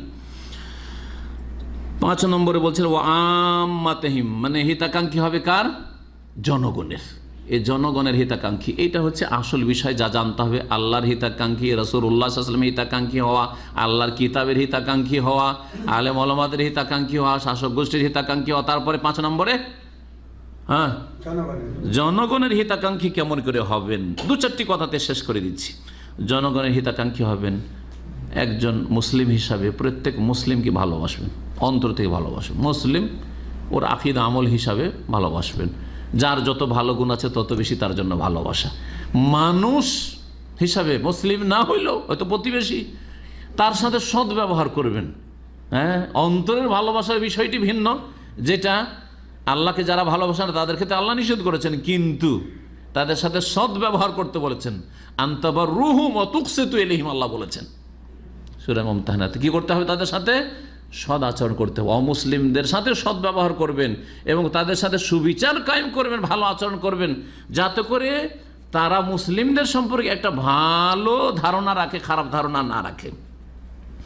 ভালোবাসবেন মুসলিম হিসাবে, মুসলিমকে হাসি মুখে সাক্ষাৎ করবেন, দেখা হলে সালাম করবেন, সালাম দিলে সালামের জবাব দিবেন, জবাব দেওয়া ওয়াজিব ফরজ, এবং হিতাকাঙ্ক্ষী দরদি হবেন, ব্যথায় ব্যথিত হবেন, সমবেদনা জ্ঞাপন করবেন, সার্বিক ক্ষেত্রে যতটা যে যার সাহায্য করতে পারেন সাহায্য করবেন, যার দ্বারা মানুষের উপকার হয়, অপকার না হয়, লাভ হয়, ক্ষতি না হয়, এই চেষ্টা করবেন। এবং শেষখানে একটি কথা বলে শেষ করে দেবো, আপনি আপনার জন্য যেটা ভালোবাসেন সেটা অন্যের জন্য করার চেষ্টা করবেন। এটা নবী করিম সাল্লাল্লাহু আলাইহি ওয়াসাল্লাম হাদিস, লা ইউমিনু আহাদুকুম হাত্তা ইউহিব্বা লিআখিহি মা ইউহিব্বু লিনাফসিহি। অতক্ষণ পর্যন্ত খাঁটি মুমিন মুসলিম হতে পারবে না যতক্ষণ পর্যন্ত যেটা নিজের জন্য ভালোবাসে সেটা অন্যের জন্য ভালো না বাসবে। জীবনের প্রতিটি ক্ষেত্রে আপনি নিজের জন্য যেটা ভালোবাসেন, কে মান ইজ্জত নষ্ট হওয়া ভালোবাসে বাসে? সুতরাং কারো মান ইজ্জত নষ্ট করবেন। কে ভালোবাসে যে আমার গীবত করে বাড়াই লোকে? দুটো লোককে যদি কথা বলতে দেখেন আর ওদের সাথে একটু আপনার সন্দেহ আছে, আর আপনাকে দেখছে আর একটু মানে ভয়ে ভয়ে কথা বলছে, তখনই আপনার সন্দেহ হয়ে যাবেন আমার সম্পর্কে কিছু বলছিল, আমি আসতে কেন বন্ধ করে দিল। শয়তান বলে না, শয়তান কিন্তু ওয়াসওয়াসা দেয়। এটা কি ভালো লাগছে? যখন ভালো লাগছে না তো আপনি এরকম কাজ করবেন না, চুগলখড়ি করবেন না। কথা লাগানোর মাধ্যমে সের জাদুর মতো দ্রুত সম্পর্ক খারাপ হয়ে যায়। দ্রুত সম্পর্ক একেবারে গাঢ় সম্পর্ক ছিল, ভিতরে একটা লোক ঢুকলো, আর ঢুকার বললো আরে আপনার সাথে খুব মধুর সম্পর্ক না, খুব ভালোবাসেন, আপনার সম্পর্কে বলছিল যে আপনি নাকি একটা খারাপ লোক। শেষ, সব শেষ, ঠিক না? বাপ বেটাতে সম্পর্ক খারাপ, হ্যাঁ, স্বামী স্ত্রীতে সম্পর্ক খারাপ চুগলখড়ি করে, হ্যাঁ, ভাই বোনের সম্পর্ক খারাপ, জি, ভাই ভাই সম্পর্ক খারাপ, আত্মীয় স্বজনের সম্পর্ক খারাপ চুগলখড়ি করার কারণে। এইরকম বহু খারাপ দিক রয়েছে। এক কথায় মানুষের সার্বিক কল্যাণ চাইবেন। আপনি যেটা নিজের জন্য কল্যাণ মনে করেন সেটা কল্যাণ। আপনি যেমন আপনার টাকা পয়সার ক্ষেত্রে কোনটা ভালোবাসেন সেটা আপনি অন্য ভাইয়ের ক্ষেত্রে ভালোবাসেন। আপনার স্ত্রী আপনার ছেলে মেয়েদের ক্ষেত্রে কোনটা ভালোবাসেন ওইটা আপনি আপনার প্রতিবেশীর ছেলে মেয়েদের ক্ষেত্রে ভালোবাসবেন। হ্যাঁ, আপনার মেয়েরা মান ইজ্জতে থাকুক, তাদের শালীনতা বজায় থাক, আর আপনি আপনার স্ত্রীর সাথে নিয়ে আপনার প্রতিবেশীর বউকে নিয়ে আপনি রসিকতা করছেন। হ্যাঁ, আপনার মেয়েদের ক্ষেত্রে আপনার খুব গায়রত আছে, আত্মমর্যাদা বোধ আছে, কিন্তু আপনার প্রতিবেশীর মহিলারা এদিক সেদিক একটু বেরোলে খারাপ নজরে তাকান। আপনি কি স্বভাব আপনার? জি হ্যাঁ, আপনি হিতাকাঙ্ক্ষী না। আল্লাহ রাব্বুল আলামিন আমাদেরকে সার্বিক ক্ষেত্রে হিতাকাঙ্ক্ষী হওয়ার তৌফিক দান করেন এবং এই হাদিসটি বুঝে নেওয়ার পরে পুরোপুরি আমল করার জন্য তৌফিক দান করেন। আল্লাহ রাব্বুল আলামিনের জন্য নসিহার তৌফিক দান করেন, আল্লাহর কিতাবের জন্য নসিহার তৌফিক দান করেন, আল্লাহ রাসূল সাল্লাল্লাহু আলাইহি ওয়াসাল্লামের জন্য নসিহার তৌফিক দান করেন এবং উলামায়ে কেরামদের নসিহার তৌফিক দান করেন। শাসক গোষ্ঠীর সাথে হিতাকাঙ্ক্ষী হওয়ার এবং নসিহার তৌফিক দান করেন। জনগণ যে কোনো মুসলিম যে কোনো মানুষের সাথে হিতাকাঙ্ক্ষী দরদি হওয়ার জন্য তৌফিক দান করেন। অমুসলিমদের ক্ষেত্রে হিতাকাঙ্ক্ষী হওয়া হচ্ছে তাদেরকে জাহান্নাম থেকে রক্ষা করার চেষ্টা করেন। আজকে যদি ভালো ভালো খাওয়াই ওই দিই কোনো অমুসলিমকে, মরলেই জাহান্নাম। কোন দরদি হইলাম এমন খাতির করে একটাই অমুসলিমের? বরং তাকে যদি ইসলামের দাওয়াত দিতাম তাকে জাহান্নাম থেকে বাঁচিয়ে নিতাম। একটা গুমরার লোক, একটা বিদাতির লোক যদি বিদাত থেকে শিরক থেকে বেনামাজি থেকে বাঁচিয়ে নিতে পারি, নামাজ ধরিয়ে দিতে পারি, তৌহিদ সুন্নাহ ধরিয়ে দিতে পারি, তাহলে জাহান্নাম থেকে বাঁচিয়ে নিলাম। এটা হচ্ছে সবচেয়ে বেশি হিতাকাঙ্ক্ষী হওয়া। এইভাবে আল্লাহ রাব্বুল আলামিন যেন সার্বিক ক্ষেত্রে আমাদেরকে হিতাকাঙ্ক্ষী হওয়ার তৌফিক দান করেন, আমাদের মধ্যে ভালো চরিত্র নিয়ে আসার তৌফিক দান করেন, মন্দ চরিত্র থেকে মন্দ কথা কাজ থেকে বেঁচে থাকার তৌফিক দান করেন। সুবহান রাব্বিকা রাব্বিল ইজ্জাতি আম্মা ইয়াসিফুন ওয়া সালামুন আলাল মুরসালিন ওয়া আলহামদুলিল্লাহি রাব্বিল আলামিন।